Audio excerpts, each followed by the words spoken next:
My son's wife kicked me out and brought her parents to live in my house. The very next day, they planned a massive, lavish party to celebrate their new kingdom. But I did not return alone. I came back with the new owner of the property. Their faces turned completely pale, and the silence that followed was the most satisfying moment of my life. I am John Sullivan, 68 years old, and before I continue this story, let me know where you are watching from in the comments below. Hit like and subscribe if you have ever had to stand up to family who underestimated your worth and mistook your silence for weakness. The heavy thud of steel-toed boots echoed against the concrete floor of my detached garage. Two contractors wearing cheap, unbranded shirts and smelling of stale cigarettes were dragging my custom drafting table toward the open driveway. I stood in the doorway, the morning air biting through my thin jacket, watching the systematic dismantling of my sanctuary. Natalie, my daughter-in-law, stood a few feet away, aggressively tapping on her glowing smartphone. She did not look at me. She just pointed her manicured finger toward the far corner of the space. "Be careful with those mirrors," she snapped at a third worker, who was carrying in massive reflective panels. "The Peloton bike goes right in the center, and I need the lighting to be perfect for my morning streams." I watched the rough hands of the contractor grip the solid oak edge of the drafting table. My jaw tightened, the muscles aching from the sudden pressure. I did not scream. I did not fly into a blind rage. I just felt a cold, hard knot form in my chest. I had built that drafting table 40 years ago. My late wife Mary had held the wooden beams steady while I drove the screws in her laughter echoing in this very room when I accidentally glued my thumb to the drafting board. It was the table where I had designed commercial high-rises, the table that put a roof over my son's head and paid for his college tuition. And now it was being dragged to the curb like garbage to make room for a stationary bicycle. I took a slow, deliberate step forward. "Leave the table," I said, my voice low, but carrying enough weight to make the two contractors stop in their tracks. They looked at me, then looked at Natalie. Natalie finally lowered her phone. She let out a long, exaggerated sigh, rolling her eyes as if dealing with a stubborn toddler. "John, we talked about this," she said, her tone dripping with that unbearable artificial sweetness she used when she was about to be cruel. "The garage is just full of junk. It is completely ruining my aesthetic. I need a wellness space, and this is the only area with enough natural light." I did not raise my voice. "That is not junk, Natalie. That is professional architectural equipment, and this is my property." Her sweet smile vanished instantly, replaced by a cold, hard sneer. She crossed her arms, leaning forward slightly. "Let us get something very clear, John," she snapped, stepping into my personal space. "You are just a guest in this garage and a guest in the basement. Adam and I are updating this property to fit our lifestyle. You need to stop interfering with my home's aesthetic. You are lucky we even let you keep your old boxes down there." The contractors shifted uncomfortably, avoiding my gaze. I looked at Natalie, really looked at her. I saw the entitlement radiating from her posture, the absolute lack of respect for the man who had funded the very ground she stood on. I did not argue. Arguing with arrogance is a fool's errand. I simply nodded, once turned my back on her, and walked away. My silence was not surrender. It was a strategic retreat. The conflict had just shifted from a physical invasion of my space to something far more dangerous. I walked down the narrow wooden stairs into the basement. The air down here was damp and smelled of old cardboard, a stark contrast to the sunlit home I had built above. I sat down at my small desk in the corner and opened my laptop. The blue glow of the screen illuminated the shadows of my relegated room. If Natalie was so confident about claiming ownership of this house, I needed to see exactly how she and my son were managing the empire I had handed them to oversee. I logged into the joint family bank accounts.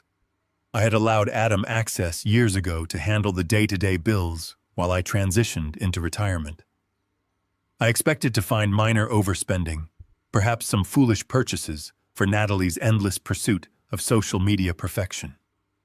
What I found was a fatal, undeniable breach. I pulled up the property tax records first. The screen loaded, and the bold red letters stared back at me. Delinquent. The property taxes on the house had not been paid in 6 months. My heart began to pound, a slow rhythmic drum against my ribs. I had personally handed Adam a cashier's check for $12,000 specifically earmarked for the county tax assessor. It was a safety net I provided to ensure my son never had to stress about the roof over his head. I quickly navigated to the checking account transaction history. I scrolled back through the months tracking the flow of the missing funds. There it was. The $12,000 had not gone to the county. It had been diverted, spliced into hefty recurring monthly payments to a luxury car dealership. Adam was siphoning the cash I provided to secure our home to fund Natalie's luxury SUV lease. The sheer stupidity of it took my breath away. They were risking a tax lien, risking the absolute foundation of their lives for a leased vehicle with heated leather seats. I clicked deeper into the statements. The financial bleeding was everywhere. Thousands of dollars spent at high-end boutiques, exorbitant restaurant bills, and massive withdrawals for cosmetic treatments. The money I had worked brutal 80-hour weeks to accumulate, the funds I had meticulously managed alongside Mary, were being incinerated. This was no longer just about a drafting table in the garage. This was criminal negligence. My own son was bankrupting our legacy to appease a woman who saw me as an aesthetic inconvenience. I closed the laptop. The screen went dark, plunging the basement back into shadows. The time for silent observation was over. The discovery of this negligence instantly forced my hand. I stood up, grabbing my coat. I needed to look my son in the eye and see exactly what kind of coward he had become. I walked out the side door and marched up the driveway. Adam was just stepping out of his brand new, heavily financed luxury SUV. He wore a crisp designer suit, holding a leather briefcase that looked like it had never seen a hard day of work.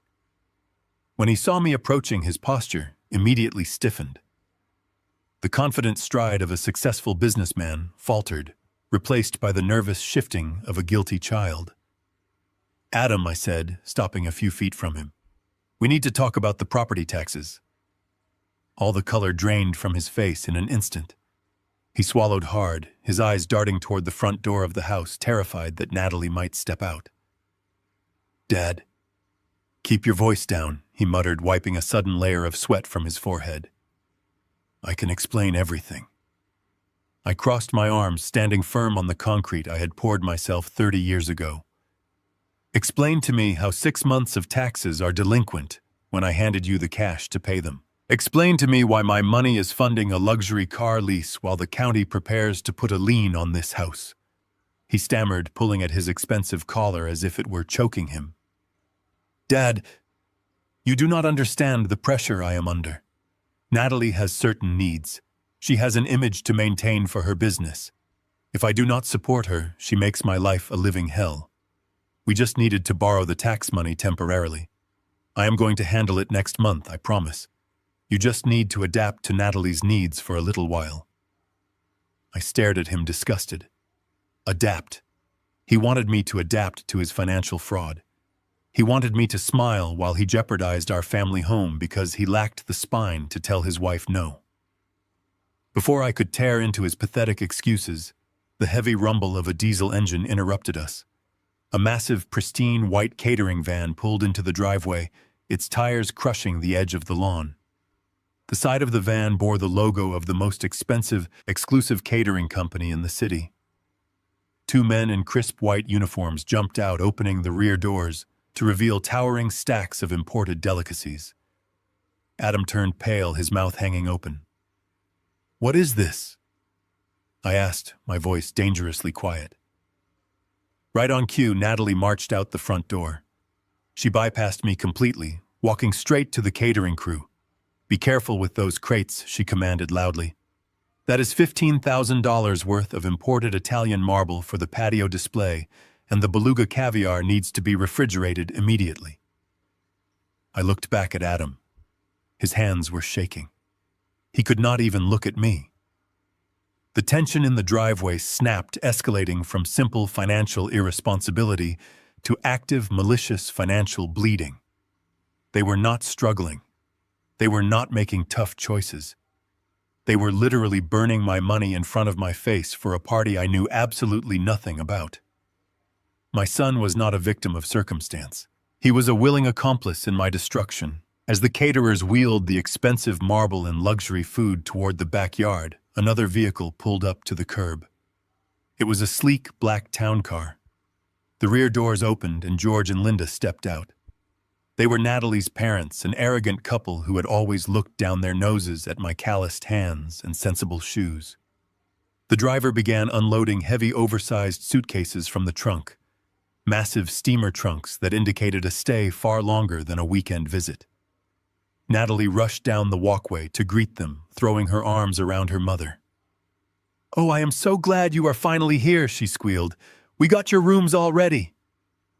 I stood frozen in the driveway watching George hand the driver a crisp bill before pointing his cane toward my house. "What is going on, Adam?" I asked, not taking my eyes off the usurpers. Adam flinched, taking a step backward. "Dad, Natalie wanted to surprise you. Her parents are going to be staying with us for a while. Actually, they are permanently moving into the master bedroom. We are converting the upstairs for them." The baseline smoldering conflict reached a critical mass. The final piece of the puzzle slid into place. They were not just ignoring me.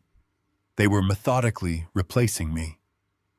Natalie turned toward me, a triumphant, wicked smirk playing on her lips. She linked arms with her father and looked me up and down. "I hope you do not mind, John," she said, her voice dripping with fake politeness. "But since you are already so comfortable down in the basement, it just made sense. My parents need the space and they are used to a certain standard of living." I did not blink. I did not shout. I looked at George, who gave me a condescending nod, and then at Linda, who was already complaining about the landscaping. Finally, I looked at Adam. He was staring at the ground, utterly defeated, utterly useless. The eruption was coming, but I would not give them the satisfaction of my anger. I turned around and walked back toward the garage, the absolute boundary of my tolerance irrevocably breached. The stage was set, and they had no idea what was about to hit them. I stood at the kitchen island, pouring a cup of black coffee. The early morning light barely touched the granite countertops I had installed 10 years ago. The heavy thud of a thick plastic bag hitting the marble shattered the quiet. Natalie stood across from me. Her arms were crossed tight against her chest, and her eyes held that familiar cold gleam. I looked down at the black garbage bag. The cheap plastic was stretched thin. The sharp brass corner of a picture frame had pierced right through the side. It was the frame holding my wedding photo. Mary and I standing on the coast. "What is this?" I asked. My voice was completely flat. "Your exit strategy," she said. Her voice did not waver. She leaned over the island. "You are done here, John. I am done looking at you. I am done having you breathe the air in my house. My parents are moving into the main suite today, and they need the basement for their storage. You are taking up valuable square footage that belongs to my family." "This is my house," I said simply. She laughed. A sharp grating sound that bounced off the custom cabinetry. "This is Cameron's house," she snapped. "You gave it to him. You retired and became a freeloader. You contribute nothing to the aesthetic, nothing to the lifestyle, and absolutely nothing to my future." I looked at the bag again.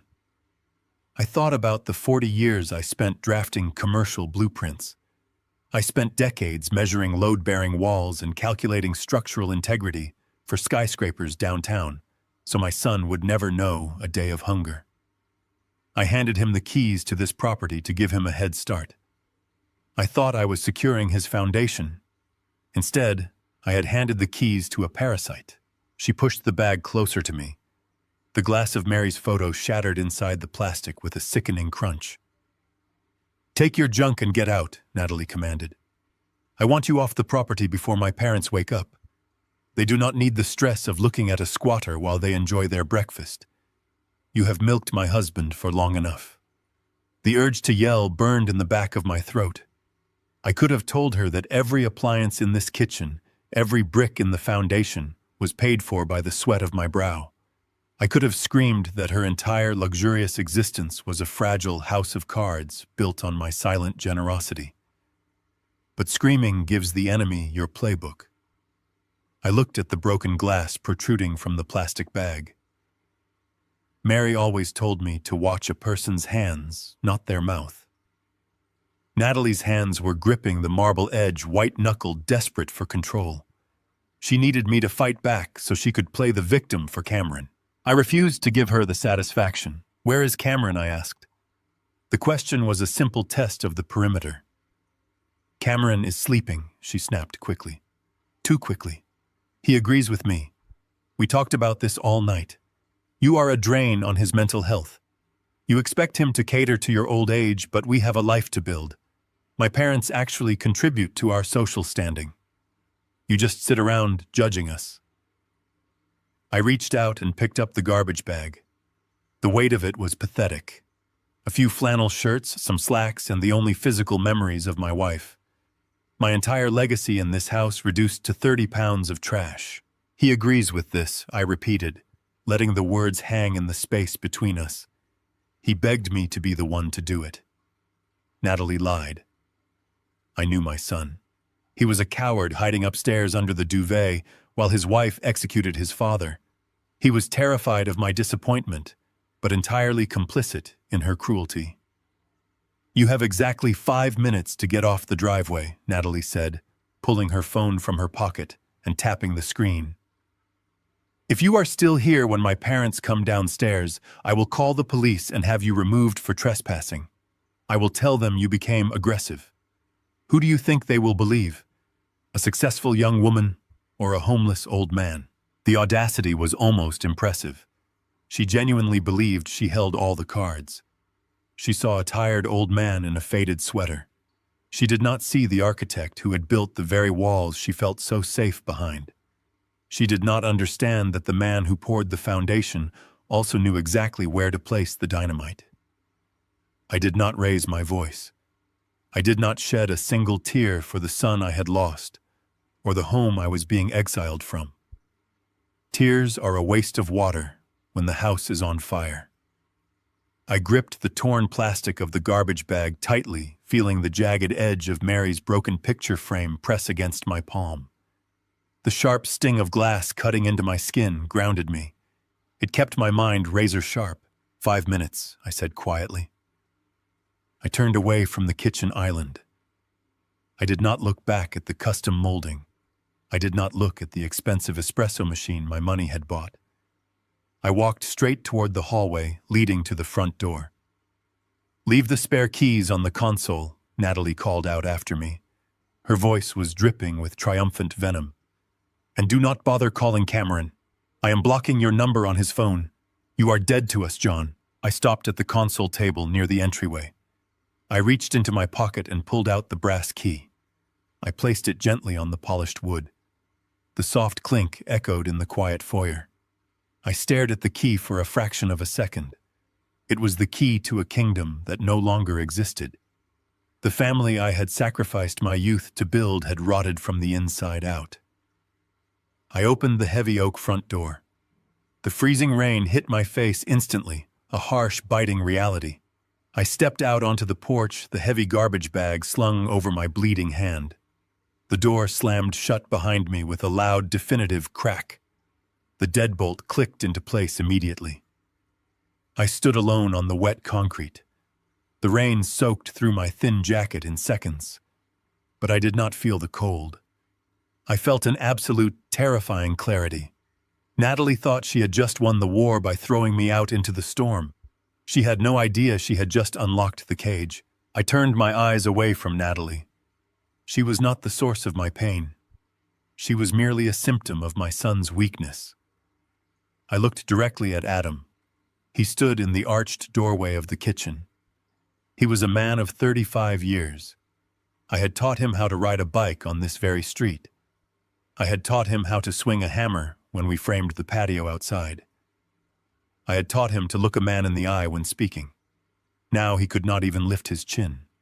His gaze was glued to the imported hardwood floor. His shoulders were slumped forward inside his expensive tailored suit. The silence in the kitchen expanded. It grew heavy and thick. I waited for him to speak. I waited for the boy I raised to step forward and defend his father. I waited for him to tell his wife that throwing a 68-year-old man onto the street was unacceptable. He shifted his weight from one foot to the other. He rubbed the back of his neck. The expensive watch on his wrist caught the recessed lighting. I had bought him that watch when he graduated college. I gave it to him as a symbol of time well spent and a future full of promise. Now he used that same hand to hide his face. Natalie crossed her arms and glared at him. "Tell him, Adam," she demanded. "Tell him we agreed on this. Tell him it is time for him to leave." Adam finally looked up. His face was pale and slick with sweat. He looked like a cornered animal. He looked everywhere except at my face. He looked at the refrigerator. He looked at the marble countertops. He looked at the garbage bag resting between us. "Dad," he started. His voice was thin and shaky. It did not belong to a man. It belonged to a coward. "Dad, we have a lot of pressure right now. Natalie's parents are used to a specific standard of living. They need the guest rooms. They need the basement for their private storage. We are trying to build a modern life here." Adam swallowed hard. His throat tightened nervously. "It really is for the best. You moving out is for the best. You can find a nice, quiet apartment closer to the city. You will be happier there. We just need our space to breathe. For the best." The words hung in the cold air of the kitchen. He was evicting his own father to appease a woman obsessed with aesthetics and her arrogant parents. He was sacrificing his flesh and blood for the illusion of domestic perfection. A lesser man would have broken down. A weaker father would have cried. I could have begged. I could have reminded him that I paid the mortgage he currently lived under. I could have screamed that the ground beneath his feet belonged legally to me. But screaming only validates their delusion of power. Begging only feeds their arrogance. Silence is a far sharper weapon. I closed my mouth. I let the absolute quiet of the room crush him. I watched the guilt wash over his pale features. I watched him physically shrink under the weight of my unblinking stare. I did not give him the absolution of an argument.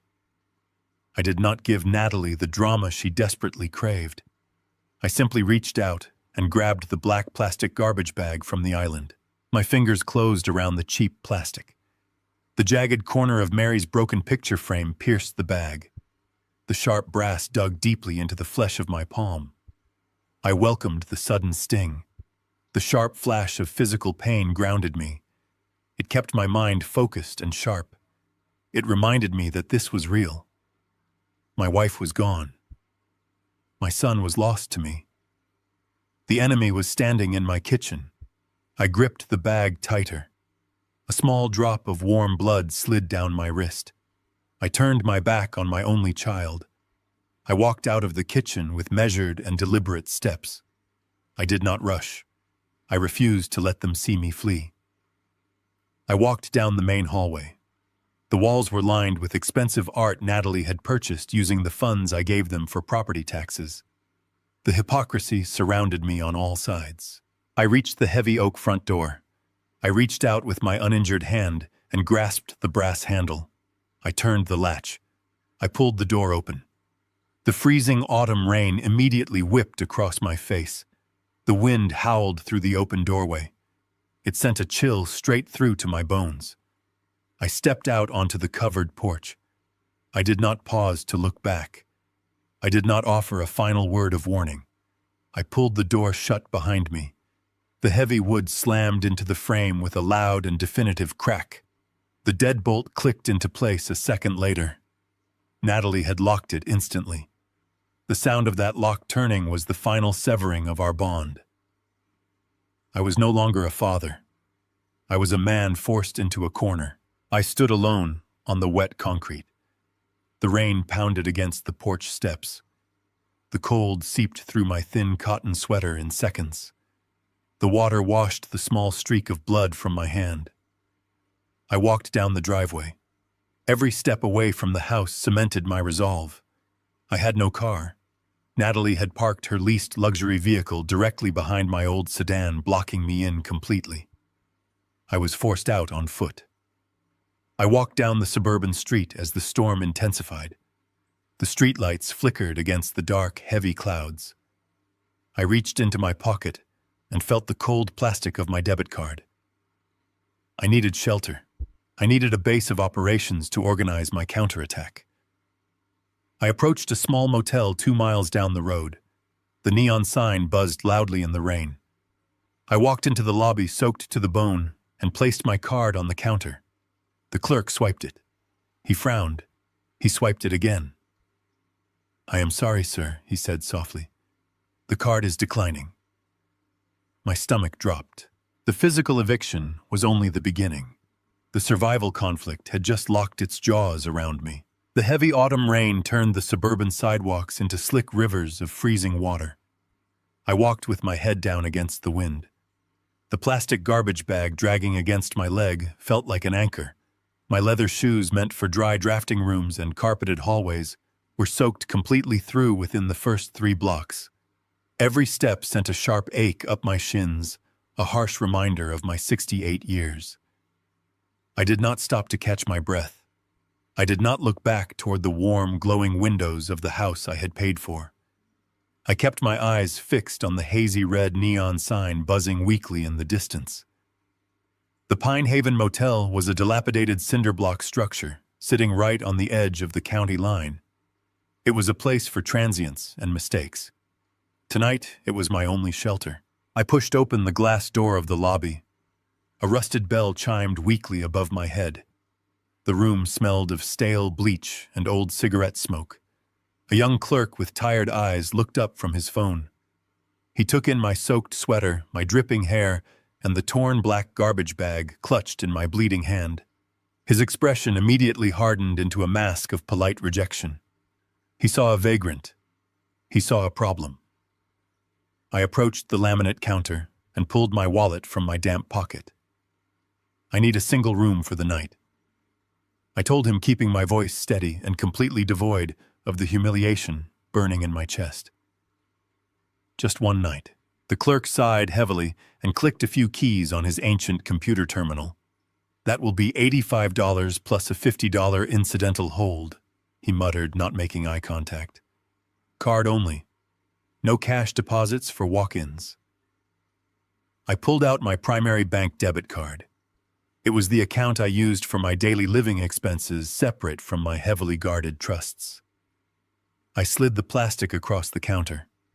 The clerk snatched it, swiped it through the magnetic reader, and waited. The machine hummed for a fraction of a second before emitting a sharp, angry beep. The clerk frowned and pressed a button.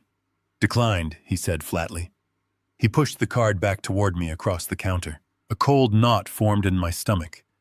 I looked at the card, then back at the clerk. "That is impossible," I said softly. "There is well over $15,000 in that checking account. Please run it again. The chip reader is likely wet from the rain." The clerk rolled his eyes, visibly annoyed by the delay. He snatched the card back, wiped it roughly against his uniform shirt, and shoved it into the chip reader. We stood in silence as the screen blinked. The machine let out the same sharp, abrasive beep. "Declined," the clerk repeated. His tone was louder this time, carrying a distinct edge of dismissal. "Look, man, I cannot give you a room without a valid card. You need to step aside." I stared at the blinking red light on the terminal. A deep primal alarm began to sound in the back of my mind. The eviction from the house had been an act of emotional violence, but this decline was a mechanical impossibility. I did not argue with the clerk. I took my card, picked up my garbage bag, and walked back out the glass doors. I stood under the narrow concrete awning of the motel, shivering violently as the freezing rain lashed against the parking lot. I pulled my phone from my coat pocket. The screen was smeared with water, but it functioned. I navigated to my banking application. The loading circle spun endlessly due to the poor weather reception.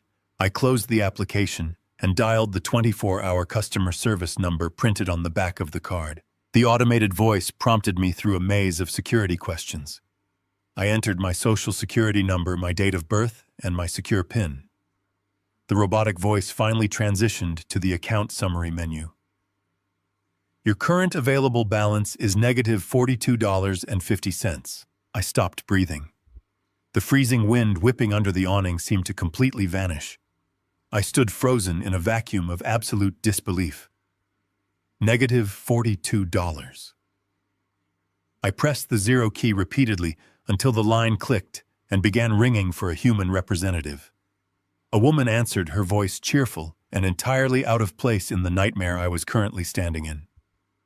I provided my security details again and demanded an immediate explanation for the zero balance on my primary checking account. The representative typed loudly on her keyboard for a moment. "Sir," she said, her tone shifting to professional concern. "It appears a wire transfer was initiated this morning at 8:15 a.m. A total of $15,000 was moved from your primary checking to an external account." I gripped the phone so tightly my knuckles ached. "Who initiated the transfer?" I asked.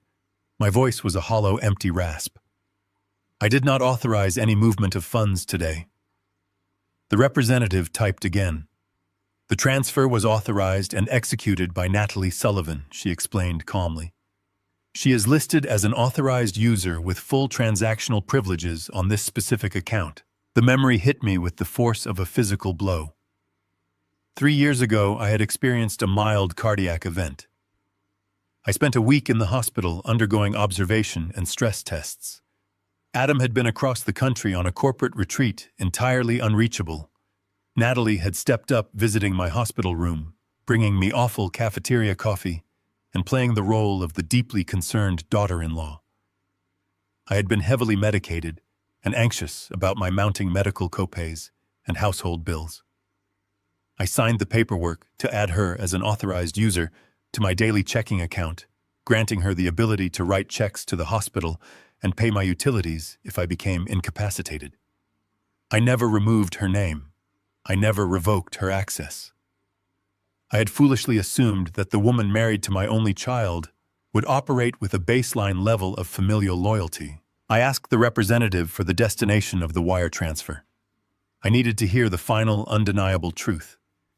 The funds were wired directly to a limited liability company registered under the name Prestige Event Planners, she read from her screen. The transaction notes simply say, "Housewarming gala payment in full." I ended the call. I lowered the phone slowly. I was standing in the freezing rain holding a plastic bag containing broken picture frames and damp sweaters, while Natalie stood in the house I paid for, hosting a massive party funded entirely by the money she had just stolen from my pocket. She had not just evicted me. She had actively, maliciously bled me dry to ensure I had absolutely nowhere to go. She intended to leave me stranded in the storm, powerless and broken. The shivering in my limbs stopped completely. The bone-deep chill of the autumn storm evaporated, replaced by a searing, white-hot clarity. Natalie and Adam thought they had completely neutralized me. They thought that by draining my checking account, they had severed my ability to fight back. They believed I was just a retired old man relying on a fixed income to survive. They had mistaken my frugal lifestyle and quiet demeanor for vulnerability. They did not know about the shadow assets. They did not know about the massive, impenetrable, blind trusts I had established decades ago to shield my true commercial wealth from exactly this type of predatory behavior. They had stolen $15,000 from my pocket, but they had absolutely no idea they were residing inside a multi-million-dollar property held completely in my name. The physical eviction and the financial theft chained together, forging a new, terrifying reality. I was no longer a father trying to reason with his misguided son.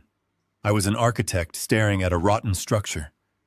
And an architect knows exactly which load-bearing pillars to shatter to bring the entire house crashing down to the earth. I turned my collar up against the wind and began the long walk toward the city center. The time for silent endurance was over. The orchestration of their absolute ruin had just begun. The freezing autumn rain poured down in heavy sheets as I walked away from the motel parking lot. My leather shoes grew heavy and saturated with freezing water within the first 3 blocks. Every step sent a sharp ache radiating up through my knees and into my lower back. The wind howled straight down the empty suburban highway, cutting right through my thin sweater. Natalie and my son Adam had fully expected this storm to break me. They had calculated that the elements would shatter my spirit. They assumed a man of 68 years, stripped of his daily checking account and thrown into the brutal cold, would eventually panic and surrender. They wanted me to return to their front porch and beg for shelter. They wanted me to accept a damp corner of the basement entirely on their humiliating terms. They were profoundly mistaken. I kept my head down against the wind and maintained a steady pace along the dark shoulder of the road.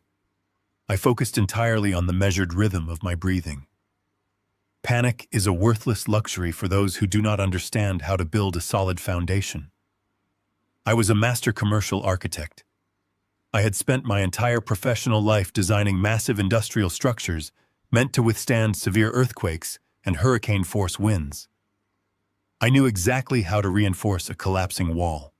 More importantly, I knew exactly how to execute a controlled and devastating demolition. A mile down the desolate highway, a flickering yellow sign cut through the darkness.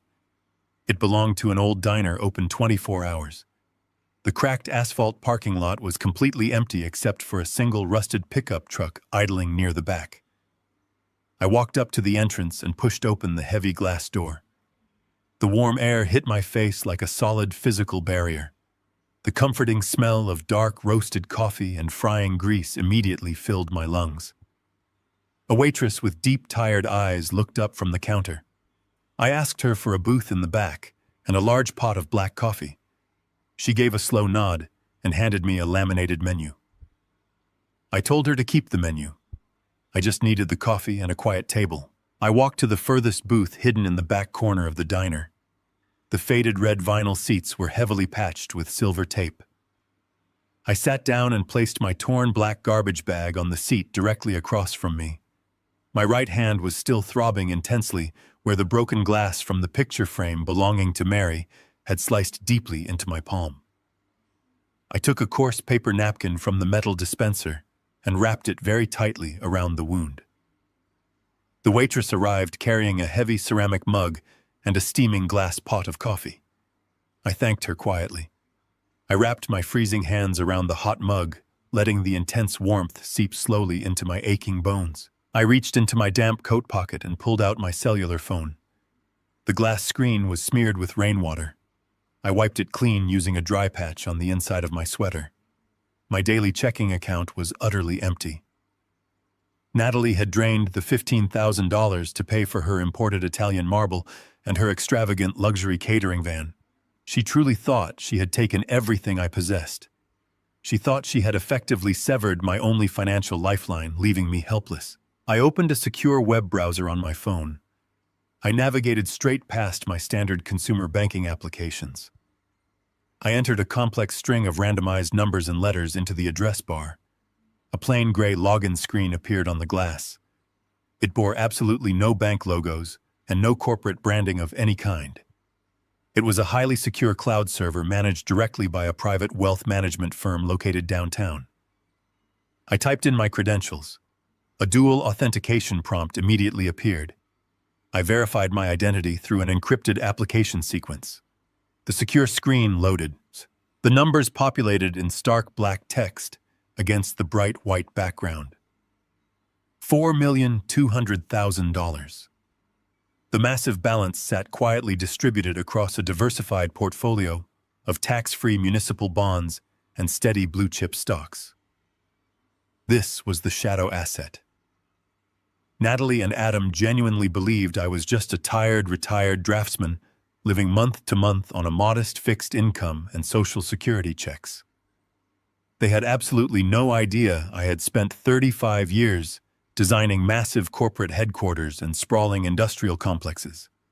I had taken my massive commission checks and quietly funneled them straight into a blind trust.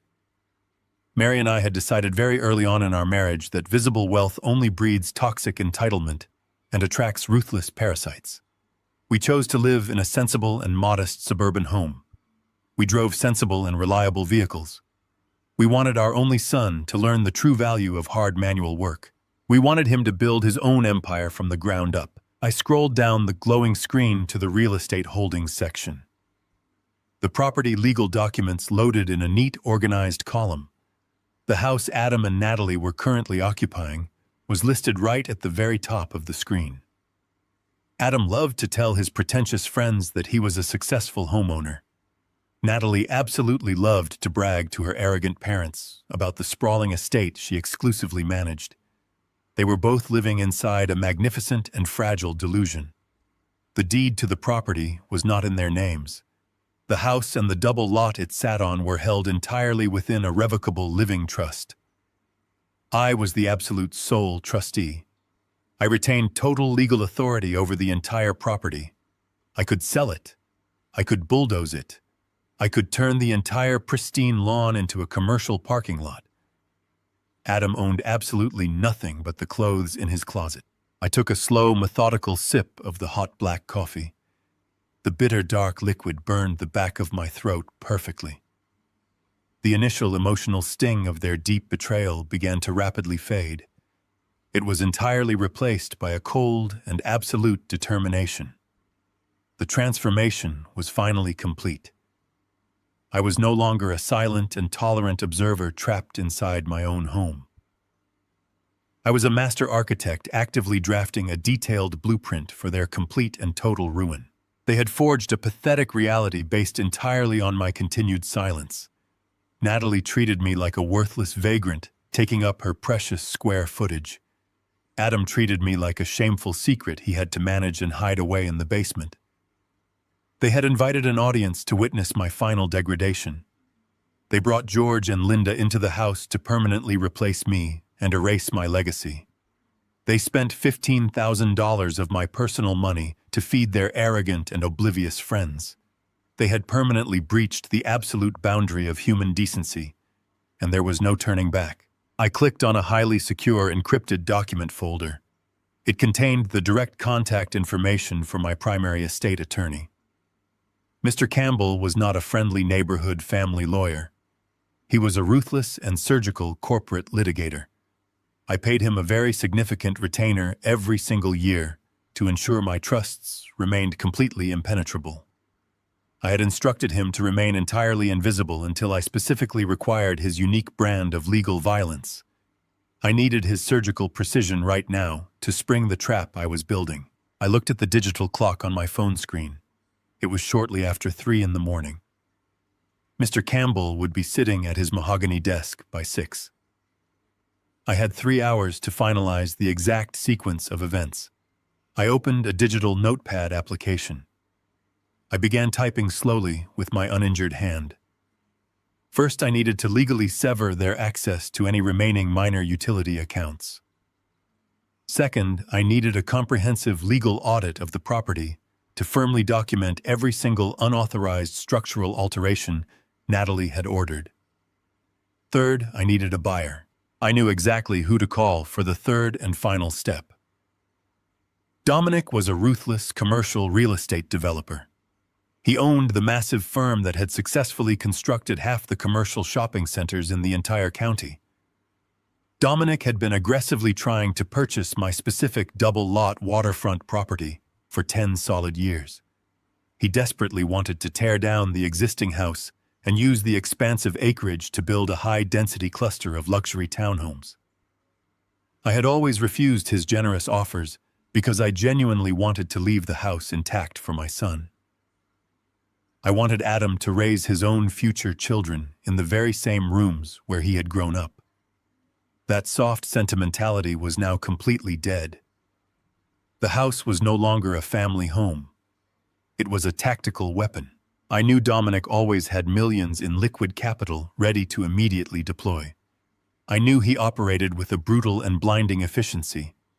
If I offered him the entire property at a slight discount for an immediate cash transaction, he would completely bypass the standard waiting periods. He would bypass the normal pleasantries and inspections. He would want the property deed transferred to his holding company immediately. I took another long sip of the hot coffee. The diner remained completely silent, except for the low mechanical hum of the refrigerators in the kitchen area. I vividly pictured Natalie aggressively directing her expensive caterers around the marble kitchen. I pictured George and Linda smugly unpacking their heavy steamer trunks in the master bedroom that belonged to my late wife. They were sleeping so soundly under my roof. They truly believed the old man was shivering under a highway bridge somewhere broken and totally defeated. I typed out a brief and urgent message to Mr. Campbell. I instructed him to instantly cancel all his morning appointments. I told him we had an emergency asset liquidation to execute at the break of dawn. I hit send. The message disappeared into the digital ether. I looked at the torn garbage bag sitting on the patched vinyl seat across from me. Mary had truly loved that house. She had lovingly planted the great oak tree in the front yard. But Mary was gone, and the boy we painstakingly raised had actively chosen to become a cowardly parasite. The structure had to be completely condemned. I set my phone face down on the sticky table. I leaned back against the hard booth. I had infinite patience. The morning sun would rise very soon, and with it would come the undeniable legal execution of my ungrateful son and his profoundly arrogant wife. The city was still wrapped in a blanket of pre-dawn gray when I stood before the polished mahogany doors of Campbell's office building. My knuckles were white as I clutched the handle of my battered briefcase. I looked like a homeless man caught in the wrong district. My clothes were damp. My skin was cold. My resolve was absolute. I did not belong here in the eyes of the world, but inside this building sat the only person capable of cutting the cancer out of my life. The security guard at the desk looked at me with open disdain when I asked for the executive suite. I did not waste time with explanations. I pulled a laminated identification card from my jacket and tapped it against the reader. The guard's eyes went wide as he saw the credentials of a legacy client. The elevator doors opened with a soft chime, and I rose toward the silent floor above. Mr. Campbell was a man who lived by the clock. He was already seated at his desk when I pushed open the double doors. He did not look surprised to see me. He did not look surprised to see me in such a state. He simply closed the thick file he was reviewing and gestured to the leather chair opposite his desk. "John," he said in that clipped, dry voice that sounded like tearing parchment. "I assume this is not a social call." I did not sit. I placed the garbage bag on his immaculate carpet and stood before him like a statue carved from granite. "I am not John the father tonight," I said. "I am John the architect, and the trust is currently compromised." Campbell's eyes flickered with intense interest. He leaned forward and steepled his fingers. "I have been expecting a breach of this magnitude for some time. Tell me what they have done." I laid out the sequence of events with surgical precision. I detailed the eviction from the garage. I detailed the theft of the $15,000 from my checking account to fund their vulgar displays of wealth. I told him about the forged signatures on the home equity line of credit that they had clearly executed behind my back to sustain their lifestyle. With every word, the temperature in the room seemed to drop. Campbell opened a hidden panel in his desk and pulled out the original master files of the Sullivan estate. The paper felt heavy with the weight of decades of work. He turned the pages rapidly, his eyes darting across the legal clauses that had been drafted long before Adam even knew the meaning of greed. "We need to be absolutely certain of the damage," he muttered. He turned the screen of his computer toward me so I could see the digital records. There it was. The house Adam and Natalie were currently occupying sat at the very top of the trust. It was an asset of the Sullivan family, but it was not legally theirs. It was held entirely within a revocable living trust. I held every single thread of control. Campbell began to read the fine print aloud, his voice filling the room with the grim reality of the law. Your son and his wife have committed clear and actionable bank fraud, John. They forged your signature on a $200,000 equity loan. This is not just a breach of trust. This is a federal crime. If we report this to the authorities right now, they will not just be evicted. They will be looking at felony charges and significant prison time. I watched the words bounce off the wall. I did not feel the surge of joy I expected. I felt only a cold, professional satisfaction. This was the blueprint I had been waiting to finalize. "We need a buyer," he asked, looking at me over the top of his glasses. "We need to liquidate this liability before the bank forecloses and starts dragging your good name into their mess." "I know a buyer," I said. I pulled my phone out and found Dominic's contact information. He has been begging to bulldoze this property for years. If I call him now, he will be here within the hour, with the capital ready to close. Campbell nodded slowly. "A quick cash sale will finalize the eviction process instantly. It will remove them from the property with no legal recourse to delay." I picked up the phone. I hit the call button on Dominic's number. My voice sounded steady and clear as I spoke. "I am ready to sell, Dominic, and I want the closing to happen before sunset today." The silence on the other end lasted only a second before the developer's voice roared with greedy excitement. "I will have my team at your door in 30 minutes, John. Do not move." I hung up the phone. The die was cast. I looked at Campbell. "Let us proceed with the fraud freeze on Natalie's accounts and prepare the deed transfer. This house is no longer a home. It is a demolition site." We worked for hours. The sun began to bleed over the horizon, painting the office in orange and gold. Every document was a strike against their hubris. I felt a profound sense of relief as the final signatures were applied to the deed transfer.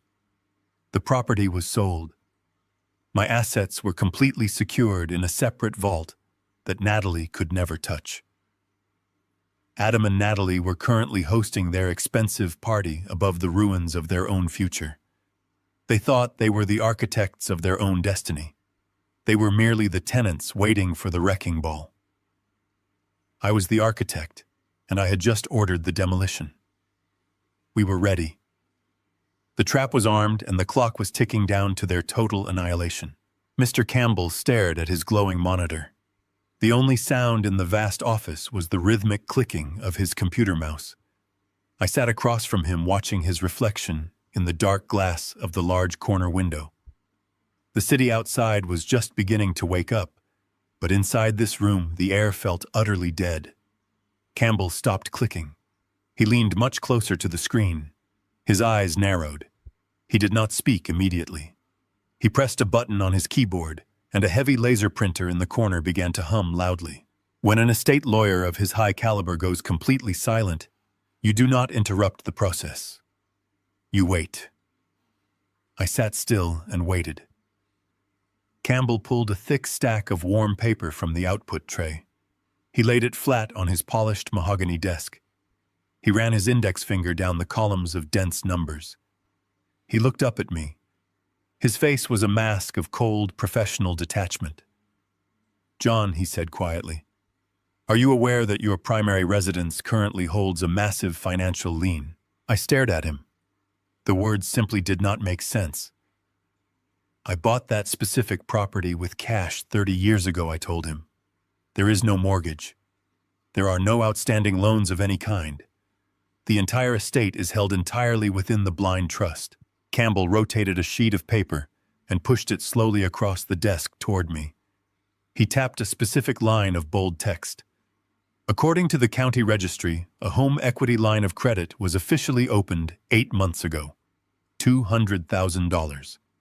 The collateral securing the massive loan is your physical property." I looked at the printed numbers.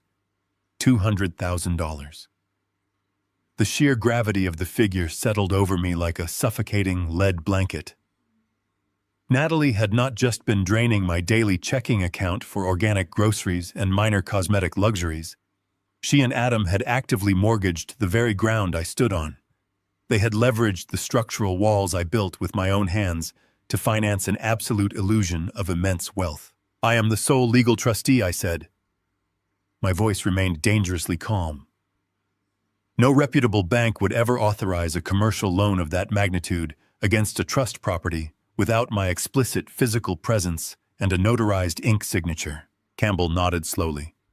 He tapped his keyboard again and turned the heavy computer monitor so it faced me directly. "That is precisely why this is no longer a matter of simple family negligence," he said. "Look at the digital scan of the original loan origination document." I leaned forward in the leather chair. The bright screen displayed a standard commercial lending contract from a major national bank. At the bottom of the page, resting directly on the line designated for the primary trustee, was my signature. It spelled my full name perfectly, but it was clearly not my authentic handwriting. The cursive loops were far too rushed. The pen pressure was entirely uneven. It was a remarkably clumsy imitation. "Natalie forged my name," I said. Campbell shook his head.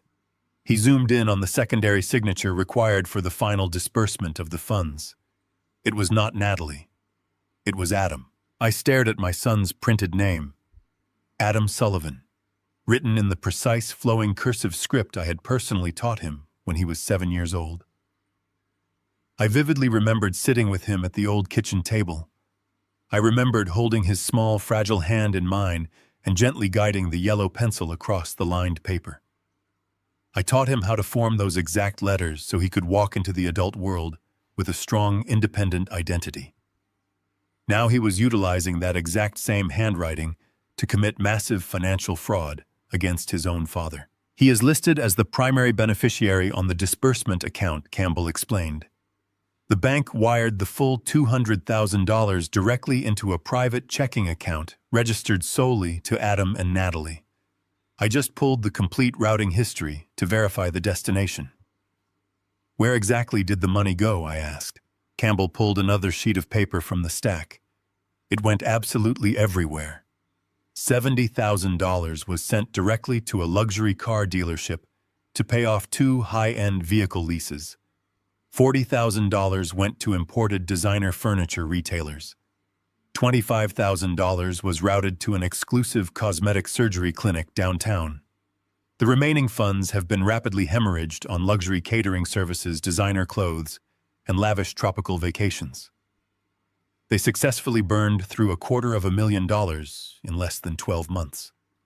The account is currently hovering dangerously near zero." The chaotic puzzle was finally complete. The massive white catering van idling in the driveway made perfect sense. The imported Italian marble stacked on my patio made sense. The smug, arrogant faces of Natalie's parents arriving with their heavy steamer trunks made perfect sense. They were aggressively celebrating a lifestyle purchased entirely with my stolen equity. Adam was not just a pathetic coward hiding behind his aggressive wife. He was a willing and highly active participant in my total destruction. He had willingly sold his soul to keep up appearances for people who truly despised him. I looked away from the glowing monitor. I looked out the large window at the rising morning sun. The lingering anger vanished. The deep paternal sorrow vanished. The ingrained biological instinct that had shielded Adam for his entire life simply dissolved into thin air. It was a clean and absolute emotional amputation. I felt nothing for the man living inside my house. "What are the specific legal implications?" I asked. Campbell leaned back heavily in his chair. He removed his reading glasses and folded them carefully. He looked at me with a profound, unyielding seriousness. "John, this is not a minor civil dispute over a damaged drafting table. This is federal bank fraud. It is massive wire fraud. It is grand theft and severe identity theft. The very moment we officially notify the bank that your signature is fraudulent, they will instantly freeze the remaining funds. They will immediately notify the federal authorities. The Federal Bureau of Investigation handles bank fraud of this magnitude." Campbell paused, letting the heavy reality sink into the quiet room. "Once I make this official phone call, we absolutely cannot take it back," he continued. "We cannot quietly settle this out of court like gentlemen. The bank will demand their stolen money. The federal authorities will demand a swift arrest. Your son will not just lose the house. He will be looking at a mandatory minimum sentence in a federal penitentiary. His professional career will be permanently destroyed. His life as he currently knows it will end today. He watched my face closely for any sign of typical parental hesitation. He was giving me the easy way out. He was offering me the standard chance to protect my bloodline. Many wealthy fathers would have crumbled immediately. Many fathers would have chosen to quietly absorb the massive debt to save their child from a brutal prison cell. They would have gladly sold their own peaceful retirement to cover the filthy crime out of some deeply misguided sense of unconditional love. Adam had eagerly counted on exactly that scenario. He had banked his entire criminal scheme on the absolute certainty that I would eventually discover the fraud and choose to remain permanently silent to protect his future. He had weaponized my love. He treated my intense loyalty as a pathetic weakness to be exploited. He genuinely believed a loving father would never send his own son to a concrete cell. He severely miscalculated. I remembered the freezing rain hitting my unprotected face. I remembered the heavy oak door slamming shut and the brass deadbolt locking me out in the violent storm. I remembered Natalie handing me a cheap garbage bag containing the broken glass remnants of my marriage. And I clearly remembered Adam staring at the floor, too much of a coward to even watch me walk away into the darkness. They did not leave me a single remaining reason to show mercy. "Initiate the fraud alert," I said. My voice was incredibly steady. It did not shake. It did not break. Campbell raised an eyebrow. "Are you absolutely certain, John? This is the definitive point of no return." "Make the call," I told him. "Contact the bank immediately. Send the sworn fraud affidavit directly to their senior legal department. Tell them the sole trustee of the Sullivan estate has positively identified a $200,000 fraudulent encumbrance on the property. Give them my sworn statement that I did not authorize or sign the loan documents." Campbell nodded slowly. A grim and highly professional satisfaction settled over his sharp features. "I will draft the official affidavit immediately. I will also forward the complete routing history directly to the National Fraud Division. The bank will instantly call the massive loan due in full today.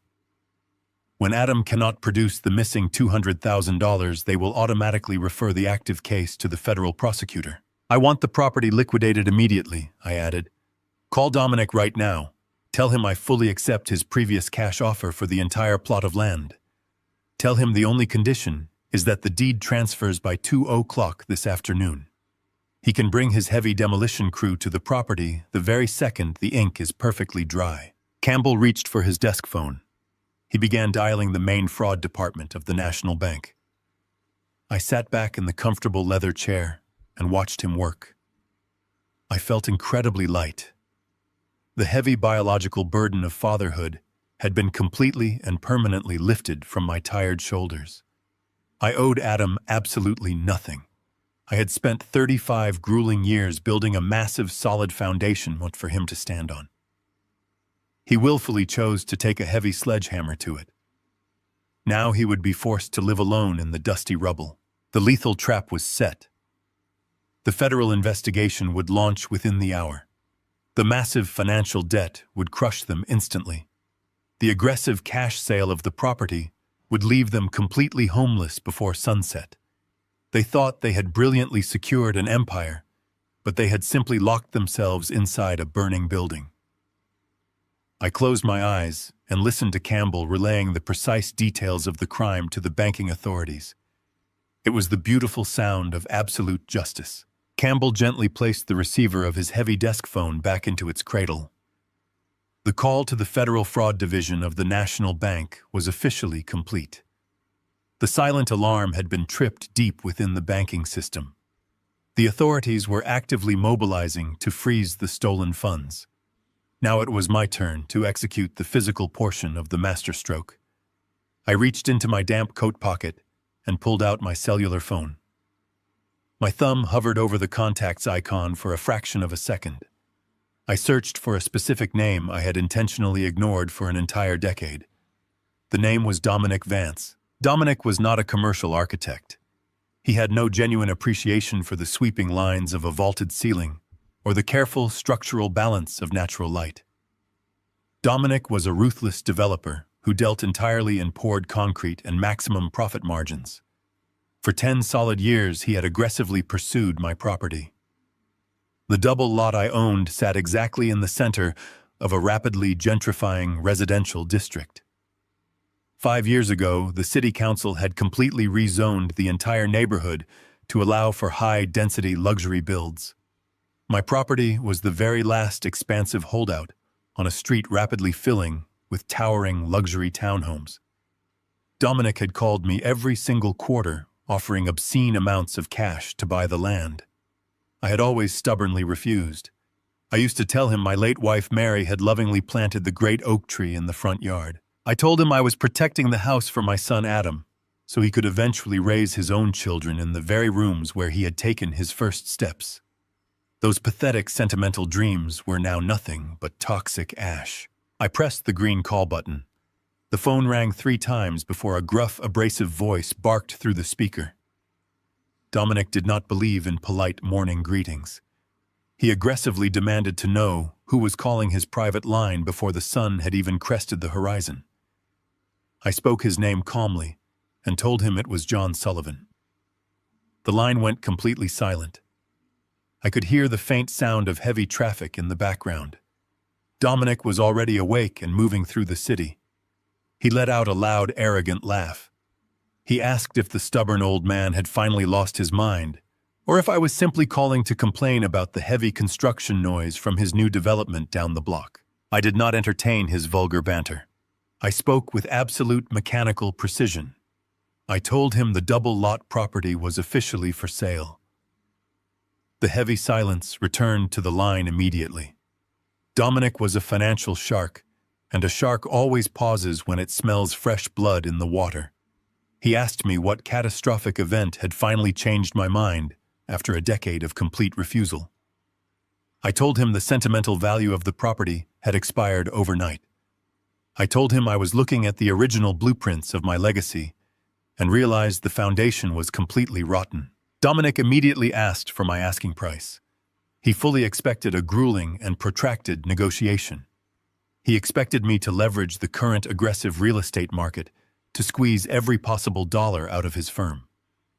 I completely circumvented his expectations and destroyed his defensive posture. I offered him the entire estate at a flat 30% discount below the current market appraisal. I heard a sharp, sudden intake of breath over the phone speaker. Dominic was a man who lived entirely for profit, but even he recognized a dangerous anomaly. He bluntly asked what the catch was.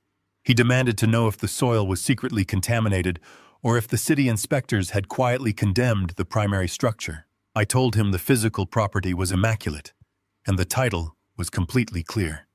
The catch, I explained, was entirely logistical and absolutely non-negotiable. I required a direct cash transaction. I would accept no financing delays. I would tolerate no lengthy physical inspection periods.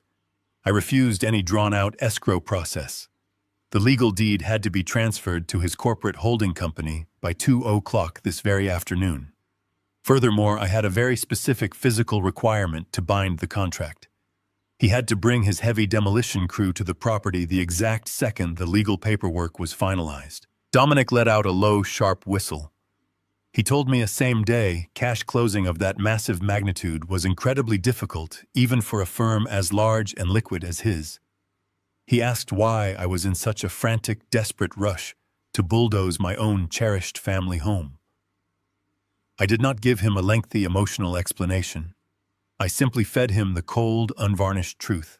I told him the current occupants of the house had just executed a massive financial fraud against my primary bank accounts.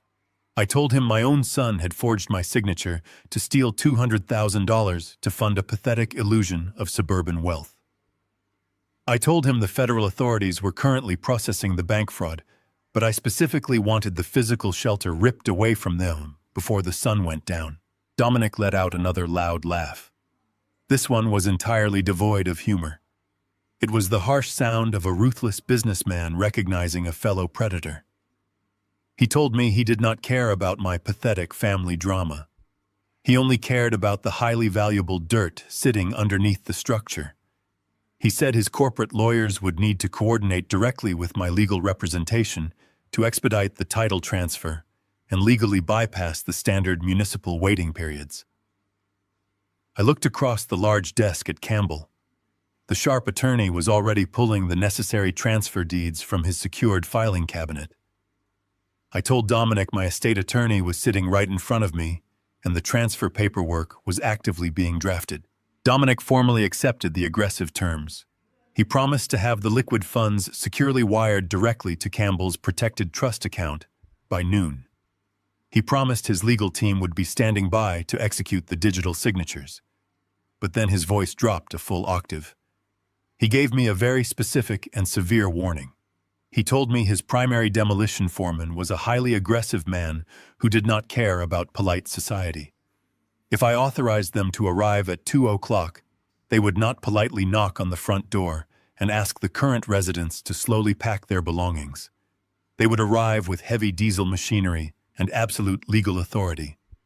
They would begin tearing down the exterior walls regardless of who was crying in the living room or what party they were actively setting up. I felt a deep, profound calm settle over my entire physical body. I told Dominic that was exactly the level of service I was paying for. I wanted the heavy machinery. I wanted the deafening noise of shattering timber. I wanted Adam and Natalie to feel the violent consequences of their arrogance shaking the very ground beneath their feet. I told him to authorize his crew to proceed without a single ounce of mercy. I ended the call and placed my phone face down on the polished mahogany desk. The final architectural pillar had been shattered. The trap was now fully constructed, and the heavy steel jaws were locked wide open. Campbell looked at me with a rare expression of genuine professional respect. He asked if I was absolutely prepared for the chaotic fallout.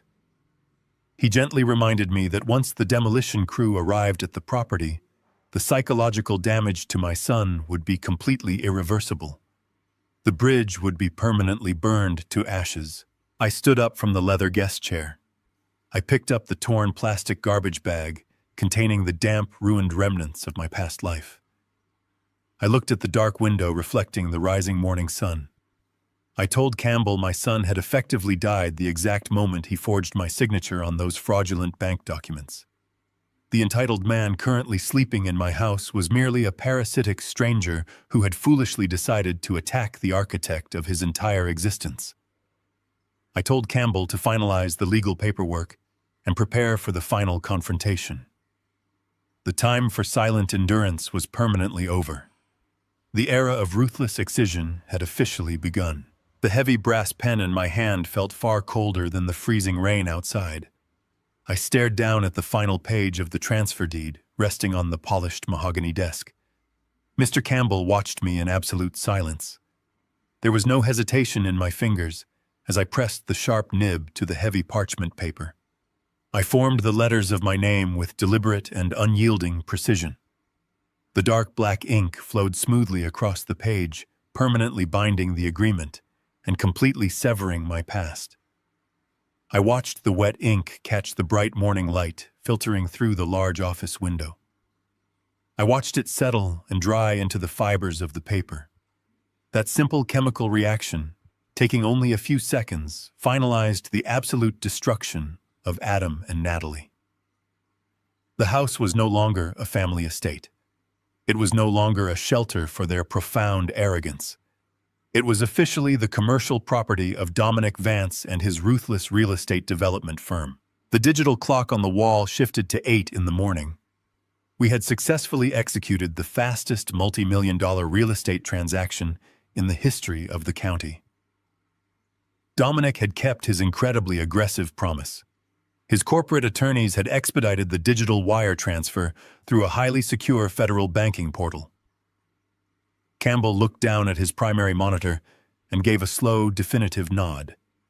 He quietly stated that the funds had completely cleared and the massive capital was safely locked inside my primary protected trust account.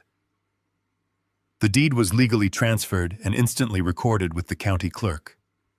I no longer owned the physical structure, and Dominic assumed all immediate physical liability. Now we needed to address the massive financial theft. Campbell picked up his heavy telephone and connected directly to the senior executive line of the National Bank Fraud Division. He placed the call on the loudspeaker so I could hear the brutal machinery of justice grinding into motion. He identified himself as my primary legal counsel and formally invoked a hard fraud freeze on the joint checking account belonging to Adam and Natalie Sullivan. The bank executive on the other end of the line asked for the specific authorization codes. Campbell recited them flawlessly from his encrypted file. He stated clearly that a stolen sum of $200,000 had been illegally procured through a forged home equity line of credit. He stated that the stolen funds were currently sitting in the suspect's primary account and were actively being drained to fund a lavish private event. The bank executive typed rapidly on his keyboard. The loud clicking sound echoed through the quiet office like heavy nails being driven into a wooden coffin. The executive confirmed he could see the destination account and announced they were initiating a total lockdown sequence immediately.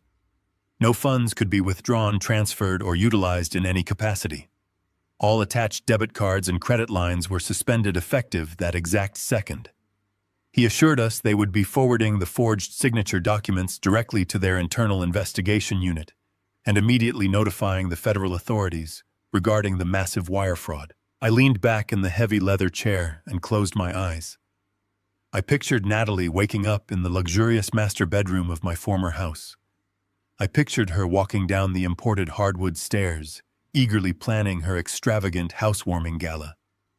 I pictured her picking up her shiny gold debit card to pay for her expensive caterers, her elaborate floral arrangements, and her imported vintage champagne. I imagined the exact moment she would swipe that card and watch the portable terminal blink red. She would try another credit card, and then another. They would all decline simultaneously. The initial panic would start as a small, cold knot in her shallow stomach. It would rapidly grow into absolute suffocating terror when she logged into her mobile banking application and saw the glaring red letters screaming that her account was permanently frozen due to suspected federal bank fraud. Adam would wake up to his wife screaming in the kitchen. He would try to call the bank using his arrogant corporate tone. He would demand to speak to a senior manager, and the manager would calmly inform him that he was currently the primary suspect in a massive federal investigation that carried a mandatory minimum prison sentence. The trap was not just successfully set. The heavy steel jaws had slammed shut with bone-crushing force.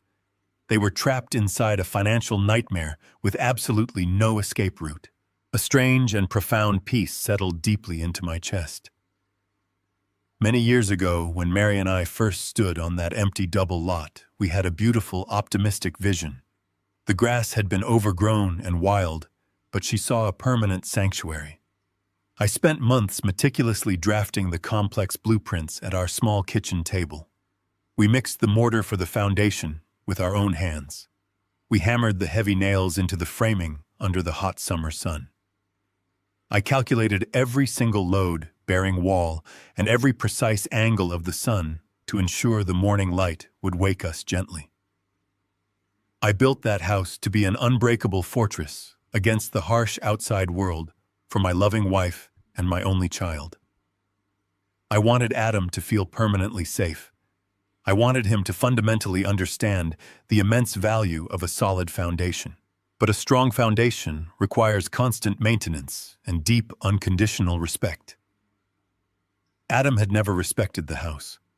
He only saw it as a massive physical prop to elevate his pathetic social status among his shallow friends. He saw my quiet, frugal existence as a shameful embarrassment that needed to be hidden away in the dark. He did not understand that true wealth is entirely silent, while massive, unsustainable debt screams for constant attention. He had willingly poisoned the fertile soil of our family estate. He invited a cruel and vain woman to rule over my home, and together they aggressively decided to throw me out into a freezing autumn storm, like an unwanted piece of broken furniture. They had fatally mistaken my lifelong patience for senile weakness.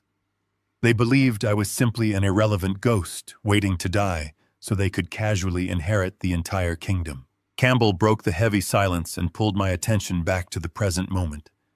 He said we needed to legally secure the remaining operational accounts. He handed me a fresh stack of dense legal documents. I signed them rapidly, without a single trace of hesitation. These specific documents instantly revoked Natalie from any and all authorized user lists. They completely severed Adam from the emergency medical directives I had foolishly put in place years ago when I trusted him. If I collapsed tomorrow morning, my treacherous son would have absolutely no legal authority to make decisions regarding my health care or my remaining assets. I was effectively erasing him from my legal existence. The biological tie remained, but the legal and financial bonds were completely and permanently incinerated. Campbell gathered the signed papers into a neat stack and told me I was officially a ghost to them now. He confirmed they had absolutely no legal leverage, no financial access, and no physical shelter. He stated that when Dominic arrived at 2:00 this afternoon, they would be illegally trespassing on a highly active commercial demolition site. I looked at the digital clock on Campbell's heavy desk. It was exactly 8:30 in the morning. We had 5.5 hours until the final physical blow was struck. 5.5 hours for the bank to officially alert the federal authorities regarding the massive forgery. 5.5 hours for Natalie's expensive caterers to demand their final payment and angrily walk away from the property when her cards inevitably declined. 5.5 hours for Adam to finally realize that his entire arrogant existence was built on a stolen house of cards that was actively collapsing around him. I felt absolutely no pity. I felt no lingering remorse. The fragile old man who had walked through the freezing rain, clutching a garbage bag full of broken memories, was completely dead and gone. I was a master commercial architect, and I had just flawlessly executed the most complex and destructive project of my entire professional career. I stood up from the leather chair and adjusted my damp coat. Campbell looked up from his illuminated keyboard and quietly asked where I would go now. I told him calmly that I was going to a department store to buy a clean, dry suit. And then I was going to buy a comfortable folding chair and a large insulated thermos of hot black coffee. I told him I was going to park my vehicle directly across the street from the property at exactly 1:45. I was going to sit there and watch Dominic and his heavy diesel machinery tear the rotting structure down to the absolute bare earth. The paperwork was finally finished, and the total eradication of my ungrateful son was practically guaranteed. The afternoon sun beat down on the freshly manicured lawn of the Sullivan estate. Expensive luxury vehicles lined both sides of the quiet suburban street. Inside the house, the air was thick with the scent of expensive catered seafood and imported floral arrangements. The spacious living room was packed with people who wore tailored clothes and held crystal champagne flutes. Natalie stood in the exact center of the room. She was holding court. She wore a pristine white silk dress that cost more than my first vehicle. Her parents, George and Linda, stood directly beside her. They nodded approvingly as they surveyed the sprawling, open-concept floor plan. George swirled the dark amber liquid in his heavy glass. He loudly complimented the structural flow of the room. Natalie smiled a wide, predatory smile. She swept her hand toward the massive exposed cedar beams overhead. She told her father she had personally designed the entire architectural layout. She claimed it took her months of grueling oversight to get the contractors to execute her brilliant vision perfectly. She lied with effortless grace. She completely erased the memory of me spending 6 brutal weeks standing on a heavy wooden ladder, reinforcing those exact cedar beams with my own calloused hands. Linda touched the cold surface of the imported Italian marble kitchen island. She asked Natalie where the old man had gone. Natalie let out a high, sharp laugh that cut through the low hum of the party. She waved her manicured hand dismissively. She told her mother the old man was finally shipped off to a tiny, depressing apartment closer to the city. She said it was a necessary cleansing. She told her wealthy friends that I was a suffocating burden holding back their social potential. She bragged that she had completely sanitized the house of my depressing geriatric presence. The crowd murmured in polite agreement. They sipped their stolen champagne and praised her incredible resilience. Across the room, Adam stood completely isolated by the portable mahogany bar. He was sweating profusely despite the cool climate-controlled air blowing from the overhead vents. His expensive tailored suit jacket felt tight and suffocating across his shoulders. He gripped a heavy crystal tumbler filled with pure scotch. He swallowed the burning liquid in one desperate gulp. It was his fourth drink in less than an hour. The alcohol did absolutely nothing to calm the violent shaking in his hands. He set the empty glass down on the wet bar top and pulled his cellular phone from his pocket. The screen was dark. He tapped the glass frantically. He opened his mobile banking application. The small loading circle spun for a fraction of a second before the dashboard loaded. He stared at the bold red text glaring back at him.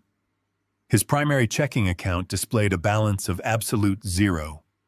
The massive home equity line of credit they had illegally secured just 8 months ago was completely frozen. A stark digital banner spanned the top of his screen, instructing him to contact the Federal Fraud Department immediately. Adam felt his stomach drop into a bottomless void. He tapped the screen again, praying it was a simple technological glitch. He closed the application and forced it to reload. The glaring red text remained completely unchanged. A sharp tap on his shoulder made him jump. He spun around and nearly knocked over a tall stack of clean glasses. A man in a crisp black vest and white shirt stood before him. It was the lead manager of the luxury catering company. The manager held a small black leather folder containing the final itemized invoice. He offered Adam a tight, professional smile that did not hide his underlying impatience. The manager stated that they needed to settle the remaining balance of $4,000 before his staff began serving the primary courses. He extended a wireless payment terminal toward Adam. Adam felt a cold bead of sweat slide down his spine. He reached into his leather wallet and pulled out his heavy gold debit card. His hands were shaking so badly he nearly dropped the plastic onto the floor. He inserted the chip into the glowing terminal. The machine beeped instantly. The small digital screen flashed a bright red declined message. The manager frowned and pulled the terminal back. He stared at the screen and then looked at Adam with a distinct lack of respect. He stated firmly that the card had been completely rejected by the issuer. He asked Adam for another form of payment. Adam swallowed hard. His throat felt completely lined with dry sand. He told the manager to run the card one more time. He stammered a pathetic excuse about daily spending limits and banking security measures. The manager sighed heavily. He inserted the gold card into the machine a second time. The result was exactly the same. The loud, aggressive beep of the rejection echoed over the smooth jazz playing from the hidden speakers. Natalie noticed the commotion from across the room. Her sharp eyes locked onto Adam and the irritated catering manager.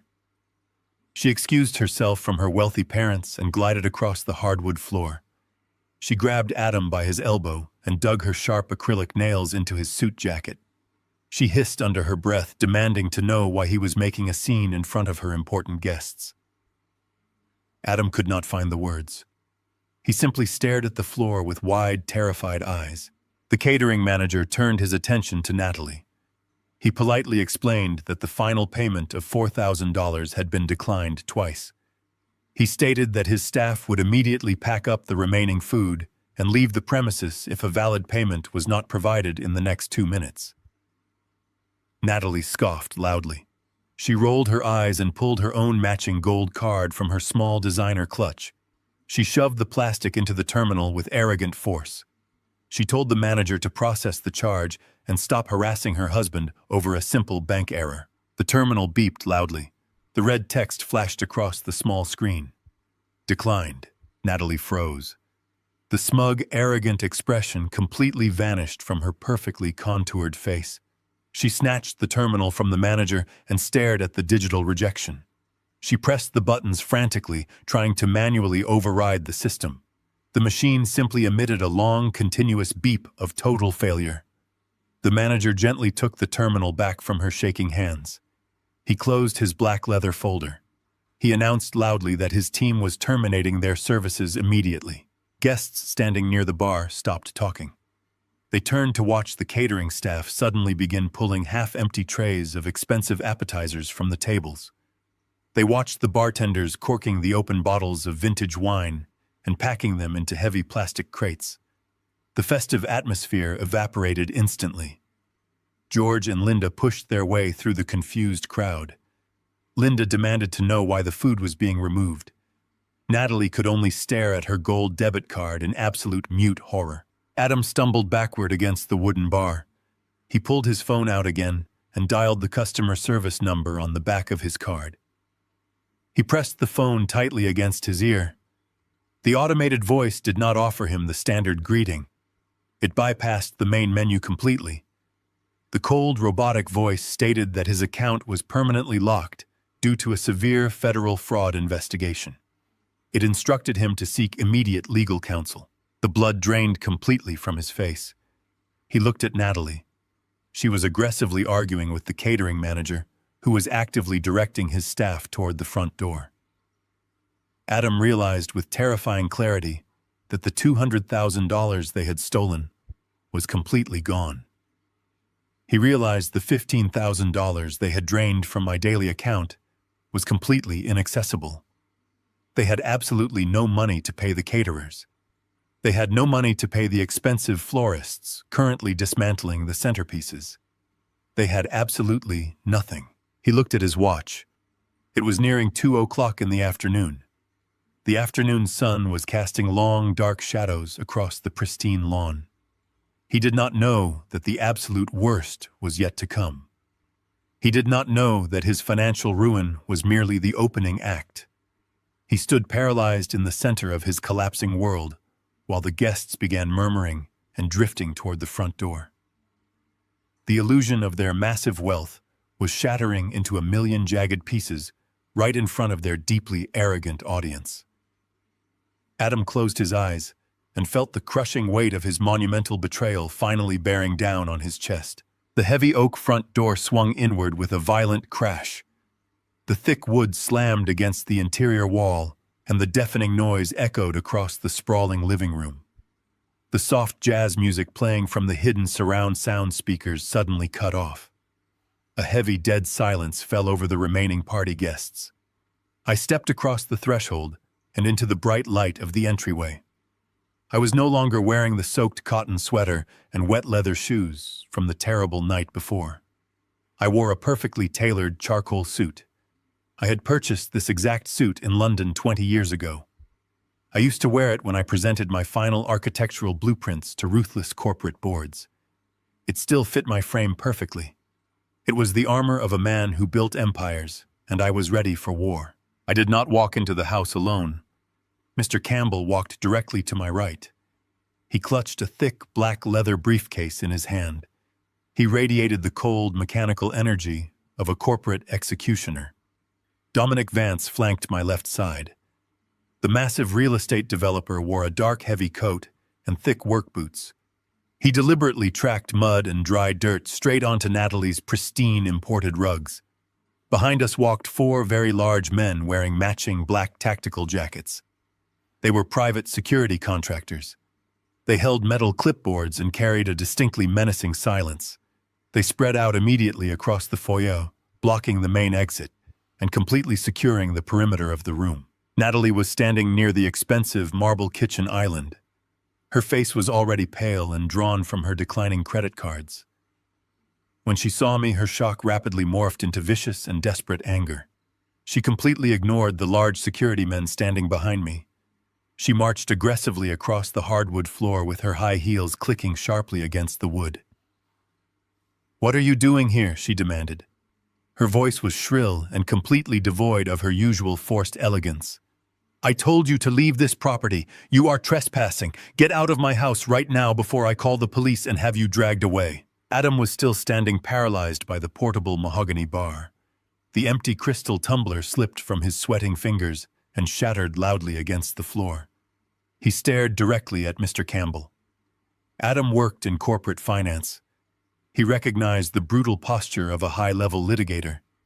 He recognized the heavy silence of impending legal violence. Adam tried to speak, but his throat was completely dry. He took a staggering step forward.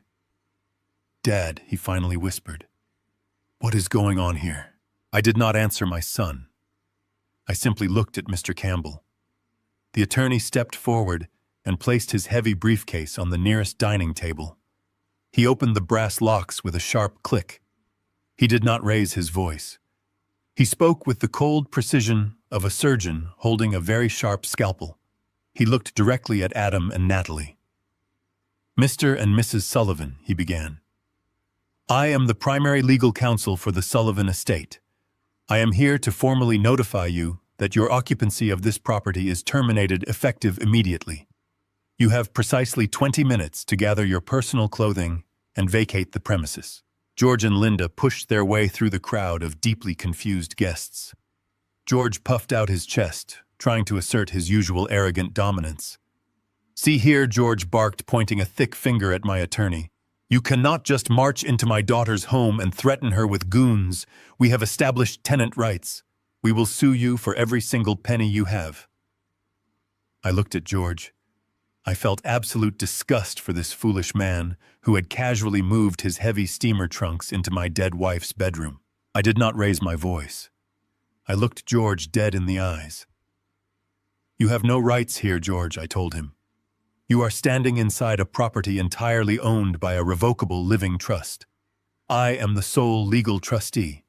Your arrogant daughter does not own a single wooden floorboard in this structure.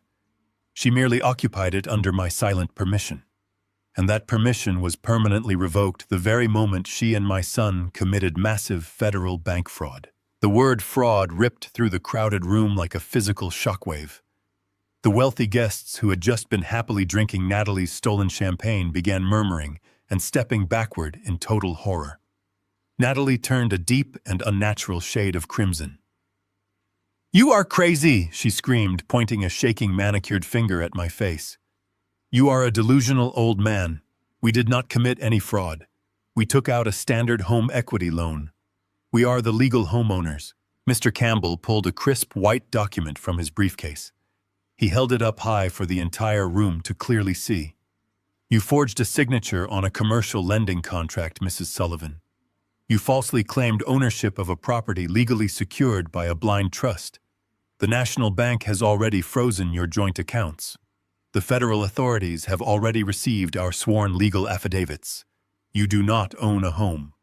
You possess a massive stolen debt, and your stolen funds are completely gone." Dominic stepped past me. He looked around the beautifully decorated living room with absolute and total contempt. He looked at the expensive floral arrangements and the temporary serving bars. He let out a loud, abrasive laugh that shattered the remaining tension. "Listen up," he shouted, his gruff voice echoing off the high cedar beams. "This entire property was officially sold to my commercial development firm at 8 o'clock this morning. This is no longer a residential property. It is an active demolition site."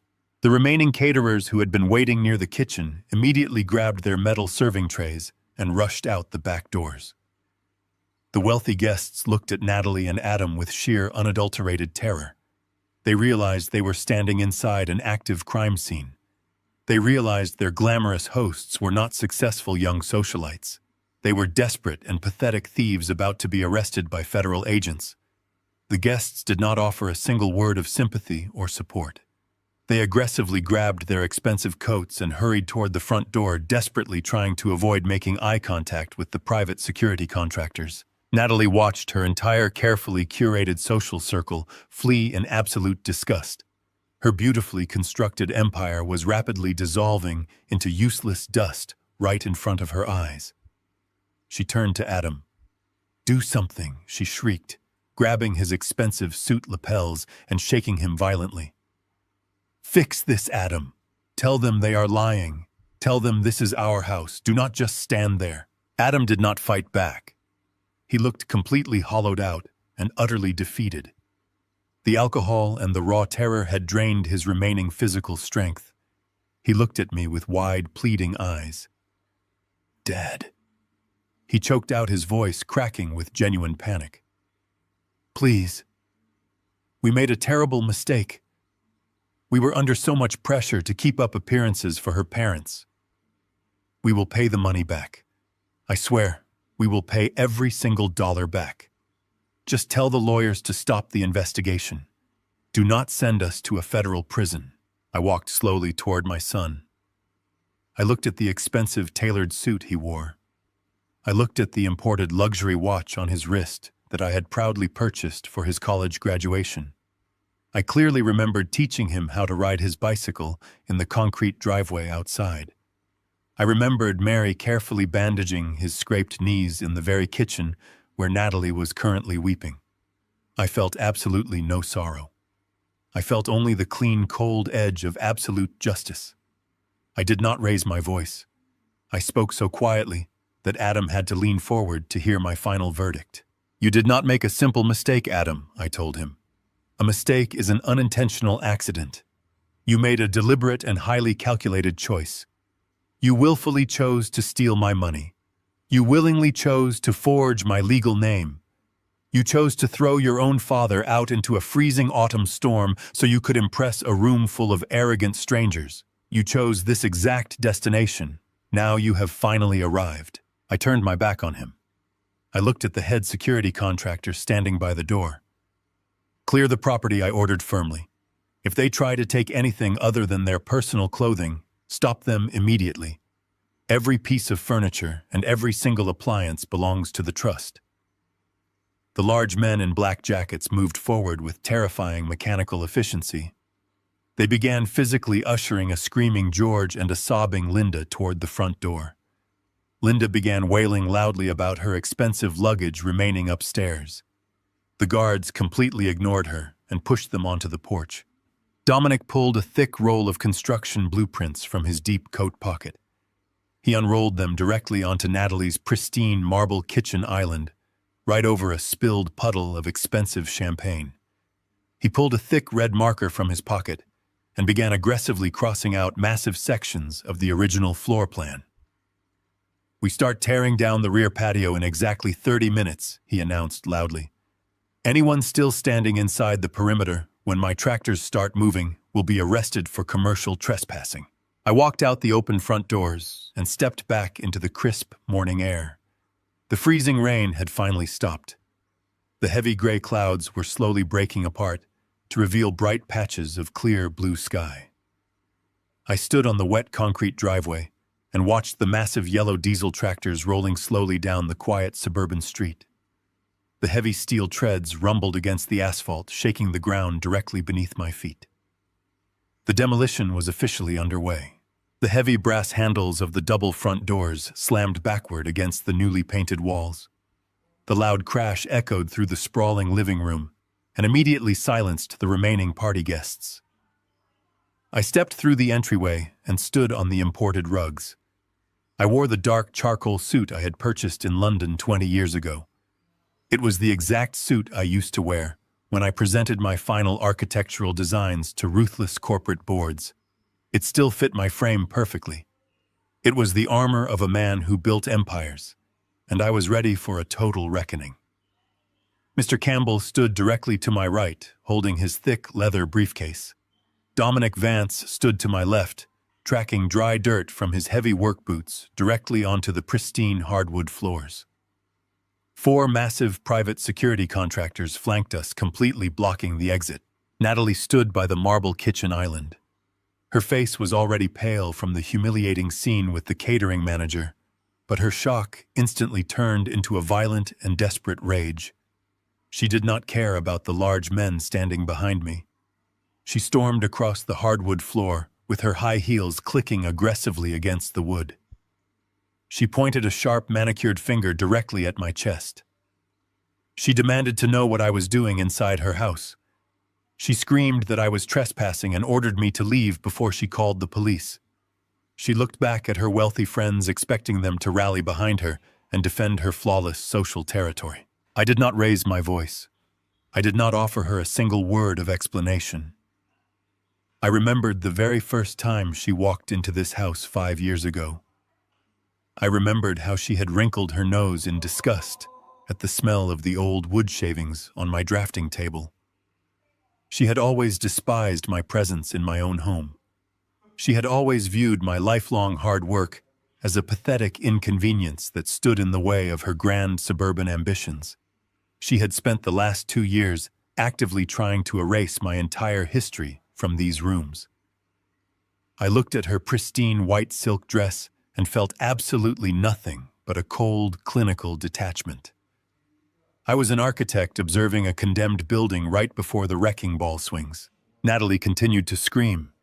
She yelled that she had spent months designing this perfect open-concept living space. She bragged loudly that she had personally supervised every single contractor to fix the terrible mistakes I had made when I originally built the structure. She called me a bitter and jealous old man who could not handle seeing her succeed. George and Linda stepped forward to support their daughter. George puffed out his chest and told me I was making a massive fool of myself in front of very important people. He demanded that I take my cheap thugs and leave the property immediately. I remained completely silent. I turned slightly toward Mr. Campbell. The sharp attorney opened his leather briefcase and handed me a thick stack of heavy parchment paper. I took the documents and took 2 deliberate steps toward Natalie. She stopped screaming and stared at me with sudden apprehension. I raised the papers and pressed them firmly against the front of her expensive silk dress. She had no choice but to instinctively raise her hands and take them. I watched her eyes dart down to the thick black ink. I watched her read the bold legal headers. It was the finalized transfer deed. It was completely notarized and officially recorded by the county clerk. I watched her perfectly manicured hands begin to shake violently. The arrogant fire in her eyes was instantly extinguished by a tidal wave of cold, absolute terror. She looked up at me and her mouth opened, but no sound came out. Mr. Campbell stepped forward and took command of the room. He did not yell, but his voice projected with the surgical precision of a seasoned courtroom litigator. He addressed the entire crowd of wealthy guests who were currently standing in stunned silence. He introduced himself as the primary legal counsel for the Sullivan estate. He informed them that the residential property they were currently standing inside no longer belonged to a private family trust. He stated clearly that the property had been sold for a massive cash sum at exactly 2:00 this afternoon. The guests began to murmur nervously. Campbell did not give them a moment to breathe. He chained the revelations together with brutal efficiency. He announced that Natalie and Adam Sullivan had never owned a single inch of the property. He stated that they had merely occupied the house under my generous permission. He told the crowd that this permission was permanently revoked because Adam and Natalie had executed a massive federal bank fraud. He spoke the words "federal bank fraud" with deliberate emphasis. He made sure every single person in the room heard the exact nature of the crime. He told them my son had forged my signature to steal $200,000 to fund this exact pathetic illusion of wealth. The room erupted into chaotic whispers. The wealthy socialites who had just been praising Natalie's brilliant design choices now looked at her with sheer, unadulterated disgust. They realized the imported champagne they were drinking was purchased with stolen money. They realized the beautiful renovations were funded by a desperate criminal act. Natalie tried to speak. She tried to tell her friends it was a lie. She stammered that it was a simple misunderstanding over a home equity line of credit. Campbell cut her off immediately. He told her the National Bank had already frozen her joint accounts. He told her the federal authorities were actively processing the forged documents and preparing arrest warrants. He pointed to the heavy transfer deed trembling in her hands. He told her she possessed absolutely no money and no legal shelter. She possessed nothing but a massive stolen debt that would inevitably lead to a mandatory federal prison sentence. Dominic stepped past me and stood directly in front of the crowd. He looked at the expensive floral arrangements and the crystal chandeliers with absolute contempt. He let out a loud, abrasive laugh that echoed off the high cedar beams. He told the crowd to listen very closely. He announced that his commercial development firm had officially purchased the double lot. He stated that this was no longer a residential home. It was officially an active commercial demolition site. Dominic pointed his thick finger at the front doors. He warned the guests that his heavy diesel machinery was idling directly across the street. He told them his demolition crew was scheduled to begin tearing down the rear patio in exactly 15 minutes. He stated that anyone who remained inside the physical perimeter when the tractors started moving would be arrested for commercial trespassing. He advised them to leave their stolen drinks on the tables and exit the property immediately. The wealthy guests did not need to be told twice. They had absolutely no loyalty to Natalie or Adam. They only cared about protecting their own pristine reputations. They dropped their crystal flutes onto the marble counters. They abandoned their expensive appetizers on the serving trays. They rushed toward the front doors in a frantic, desperate herd. They pushed past the large private security contractors without making eye contact. No one stopped to offer Natalie a single word of comfort. No one offered to help Adam. They fled the house as if the walls were actively burning to the ground. George and Linda stood completely paralyzed near the kitchen island. George tried to maintain his arrogant posture, but his face was slick with terrified sweat. Linda began to cry softly. She looked at her daughter and asked if the accusations were true. She asked if they had really stolen the money to buy the expensive imported furniture. Natalie could not answer her mother. She simply stared at the legal deed in her hands, while tears ruined her perfect makeup. Adam was still standing by the portable mahogany bar. He looked completely destroyed. The heavy pressure of his lies had finally crushed him into dust. He looked at me with wide, pleading eyes. He begged me to stop the lawyers. He promised he would find a way to pay back every single dollar. He swore he only forged the documents because Natalie was threatening to leave him if he did not provide the lavish lifestyle her parents expected. He tried to push all the blame onto his wife in a pathetic attempt to save himself. I walked slowly across the room and stopped a few feet away from my son. I looked at his expensive tailored suit. I looked at the luxury watch on his wrist. I remembered the long, grueling hours I had spent standing at my drafting table to pay for his college tuition. I remembered sacrificing my own peaceful retirement to give him a solid foundation to build his life upon. I felt absolutely no pity for the man standing in front of me. I told him he had willingly traded his father for a cheap illusion. I told him he had destroyed his own foundation, and now he was going to be buried under the rubble. Mr. Campbell instructed the private security contractors to begin clearing the remaining occupants. The large men in tactical jackets stepped forward and physically guided George and Linda toward the front door. Linda wailed loudly about her expensive steamer trunks sitting in the upstairs guest room. The contractors ignored her completely and pushed them out onto the wet concrete driveway. They ordered Natalie and Adam to gather their personal clothing and leave the premises within 10 minutes. They warned them that any attempt to remove furniture or appliances would be treated as felony theft against the trust. I turned my back on my son and walked out the front doors. The freezing rain from the previous night had cleared completely, and the bright afternoon sun was shining harshly against the wet asphalt. I stood on the sidewalk and watched Dominic wave his heavy hand. The massive yellow diesel tractors roared to life. The engines sent thick plumes of dark smoke into the clear blue sky. The heavy steel treads ground against the pavement as the machines rolled slowly toward the property line. The public evisceration was completely finished.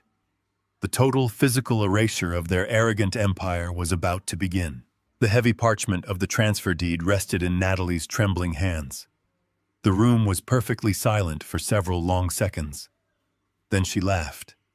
It was a sharp, metallic sound that scraped harshly against the high cedar beams overhead. She tossed the legal document onto the polished marble kitchen island as if it were a meaningless piece of scrap paper. She turned back to her audience of wealthy socialites and flashed a brilliant artificial smile. She announced loudly that the old man had finally lost his grip on reality. She called my presence a pathetic and desperate stunt designed to ruin her perfect afternoon. She looked directly at her husband, expecting him to immediately fulfill his designated role as the protector of her pristine empire. She ordered Adam to step forward and physically throw his deranged father out of her house before she was forced to call the local police. Every single eye in the sprawling living room shifted instantly to Adam. He did not move. He did not reach for his cellular phone. He stood completely frozen by the portable mahogany bar. All the color had drained from his face, leaving behind a sickly, translucent pallor. A thick bead of cold sweat rolled down his temple and soaked into the collar of his expensive tailored shirt. He stared at the transfer deed resting on the marble counter. He recognized the heavy embossed seal of my estate attorney. Natalie hissed his name sharply. She demanded immediate action. She grabbed his arm, but his physical frame remained completely rigid. He was a man standing on the trapdoor of a gallows, waiting for the heavy lever to be pulled. He knew exactly what was coming. I watched my son crumble under the crushing gravity of his own deceit. I remembered teaching him the vital importance of structural integrity when he was 12 years old.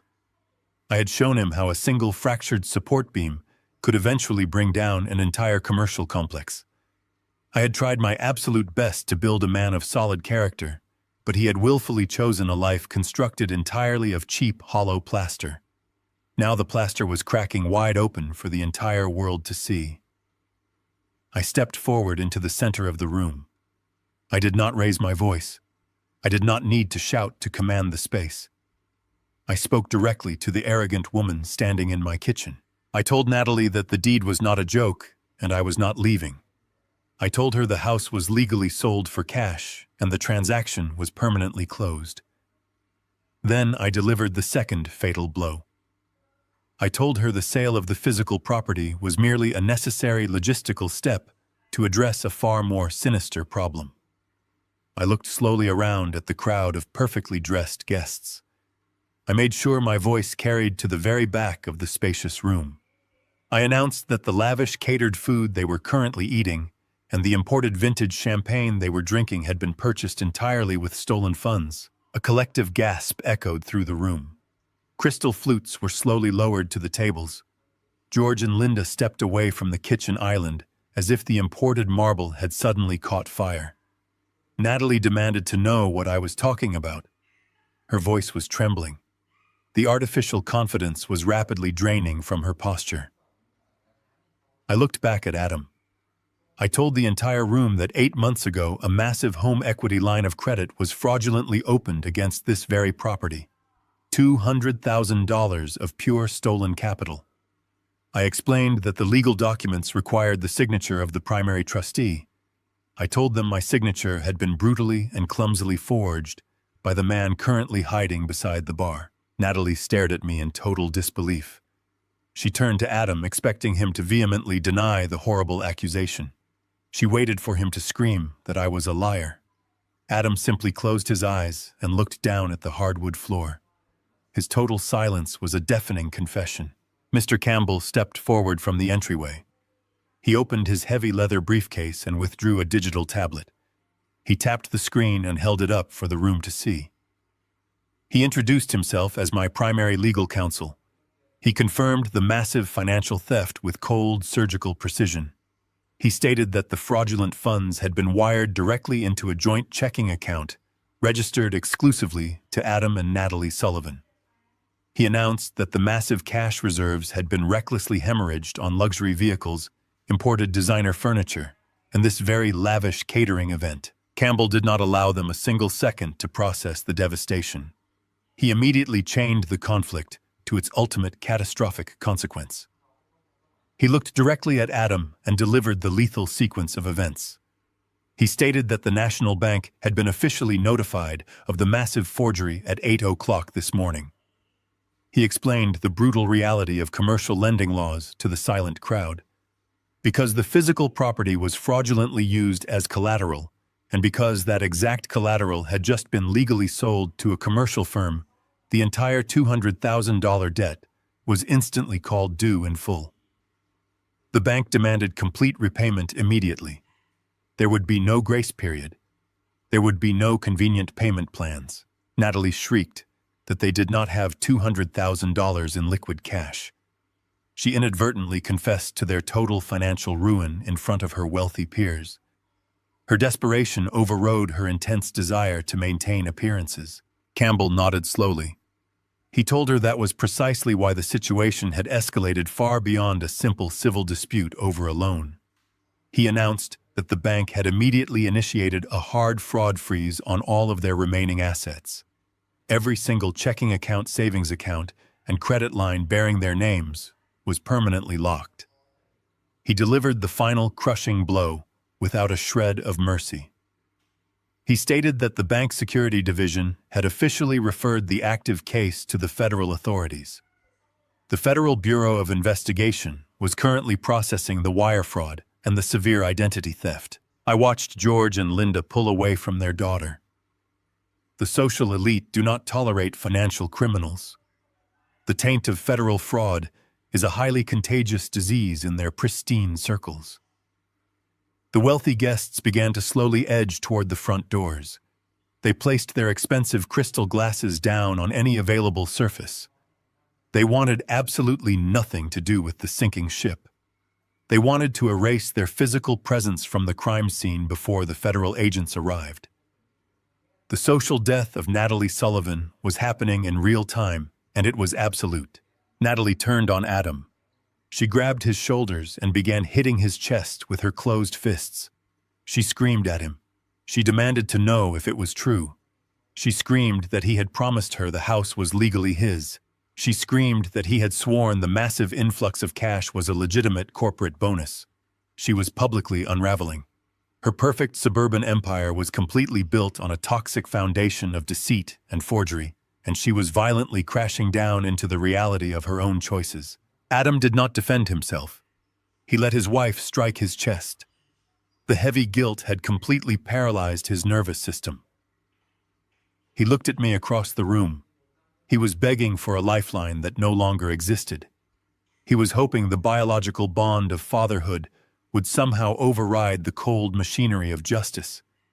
He was praying I would show him the same foolish mercy I had shown him his entire life.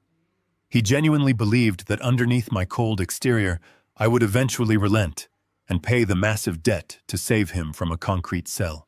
I offered him absolutely nothing. I stood perfectly still. The silence in my posture was a permanent execution of his hopes. I remembered the exact moment I realized he had stolen the money. I remembered sitting in Campbell's office looking at the clumsy forgery of my own name. I had spent 35 grueling years protecting him from the harsh realities of the world. I had sheltered him from every storm and quietly financed every failure. In return, he had willingly handed me a cheap plastic bag full of my broken possessions and locked me out in the freezing rain. The biological debt was completely paid in full. The ledger was permanently closed. The financial guillotine had fallen. The blade was sharp and the severing was clean. They possessed no money. They possessed no home. They possessed no future other than a lengthy federal indictment. The unbroken chain of their arrogant choices had finally wrapped tightly around their own throats. I watched the last of their wealthy friends slip out the front door, leaving them entirely alone in the center of a beautiful room they could no longer afford to stand in. George pushed his way past the fleeing caterers and marched directly toward us. His face was a tight mask of purple rage, and his heavy breathing echoed in the quiet room.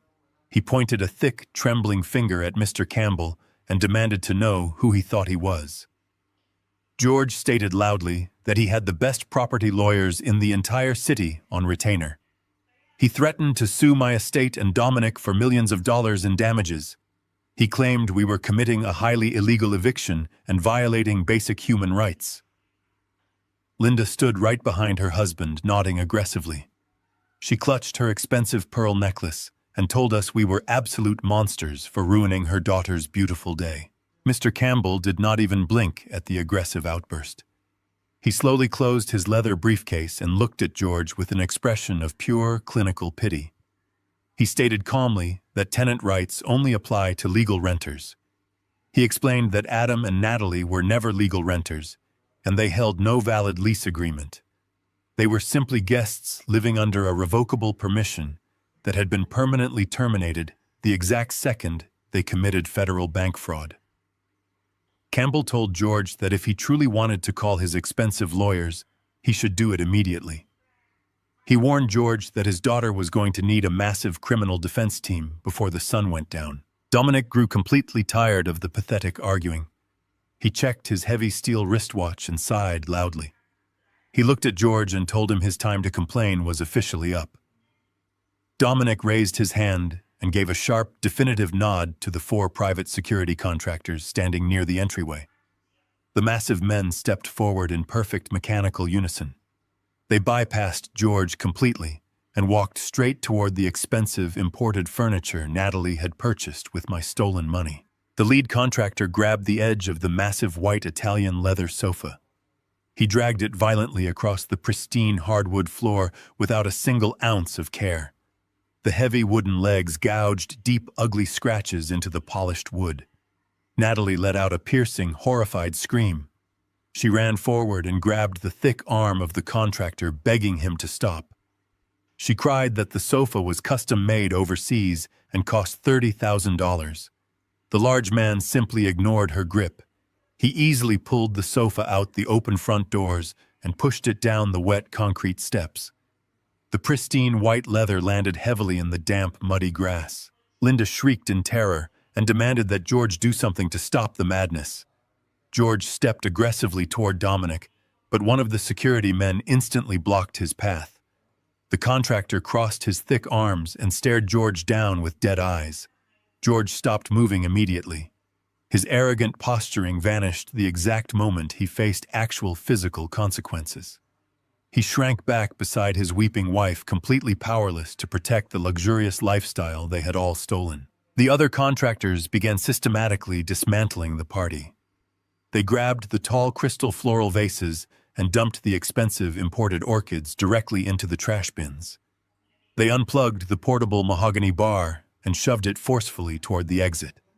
They ripped Natalie's expensive modern artwork off the freshly painted walls and carried the canvases out to the lawn. Every single piece of unapproved furniture that Natalie had brought into the house was dragged out and tossed into the mud. The beautiful, curated aesthetic of her grand estate was being violently dismantled piece by piece in front of a live audience. Natalie turned frantically toward the remaining party guests. A dozen of her closest wealthy friends were huddled near the coat closet, whispering among themselves. They were the wives of successful surgeons and corporate executives. Natalie reached out her shaking hands to them and begged for someone to call the police. She pleaded for someone to help her stop this terrible nightmare. She fully expected her loyal social circle to rally around her and defend her damaged honor. The response she received was absolutely devastating. The wealthy women did not offer her a single word of comfort. They looked at her ruined, tear-stained face with profound, unshielded disgust. A tall woman wearing a designer coat leaned away from Natalie as if she were carrying a deadly disease. The woman whispered loudly to her husband that Natalie and Adam were nothing but common thieves. She said it was incredibly pathetic how they had paraded around the country club, pretending to be wealthy while secretly stealing money from an old man. Natalie heard every single word. The brutal social rejection hit her much harder than the physical eviction. Her entire identity was built exclusively on the fragile approval of these elite strangers. She had compromised her soul and manipulated my son solely to buy her way into their exclusive upper-class world. Now that world was violently rejecting her and locking the door behind her. The guests quickly buttoned their expensive coats and rushed out the front door. They stepped carefully over the discarded white leather sofa sitting in the mud. They did not say goodbye to their hosts. They simply erased Natalie from their lives permanently. Adam remained completely frozen near the kitchen island. He watched his wife collapse onto her knees in the center of the empty living room. She buried her face in her hands and sobbed uncontrollably as her former friends drove away in their luxury vehicles. Adam could not bring himself to cross the room and comfort her. He knew that any comforting words would be a pathetic, useless lie. He had promised her a grand suburban empire, and he had delivered a federal indictment. He looked down at the deep, ugly scratches in the hardwood floor. He was watching his entire life evaporate into thin air, and he lacked the fundamental courage to stop it. Dominic stood over Natalie and told her she had exactly 5 minutes to walk out the front door before his men physically carried her out.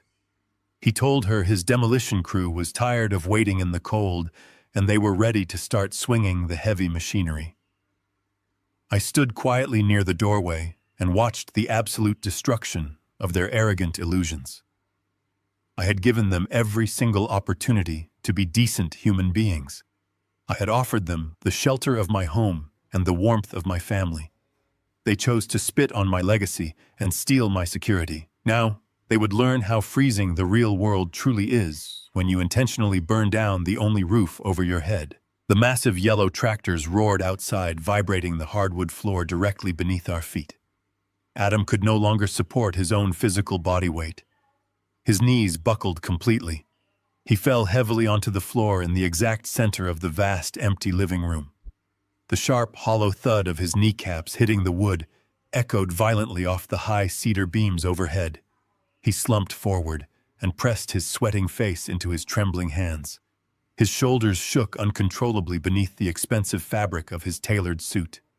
He began to weep with absolute abandon. It was not a quiet or dignified sorrow. It was the loud, pathetic wailing of a broken man who finally realized his entire existence was completely and permanently destroyed. He looked up at me with thick tears streaming down his flushed face. His eyes were incredibly wide and overflowing with absolute sheer terror. He reached a shaking hand out toward my polished leather shoes. He looked absolutely nothing like the arrogant corporate executive who had smugly locked me out of my own home just months ago. The heavy mask of superiority had completely melted away. He was officially reduced to a frightened, desperate child begging for an impossible miracle. "Dad, please," he choked out between heavy, agonizing sobs. "You have to stop them. You have to call the bank right now and tell them it was a simple misunderstanding. I will sign anything you want me to sign.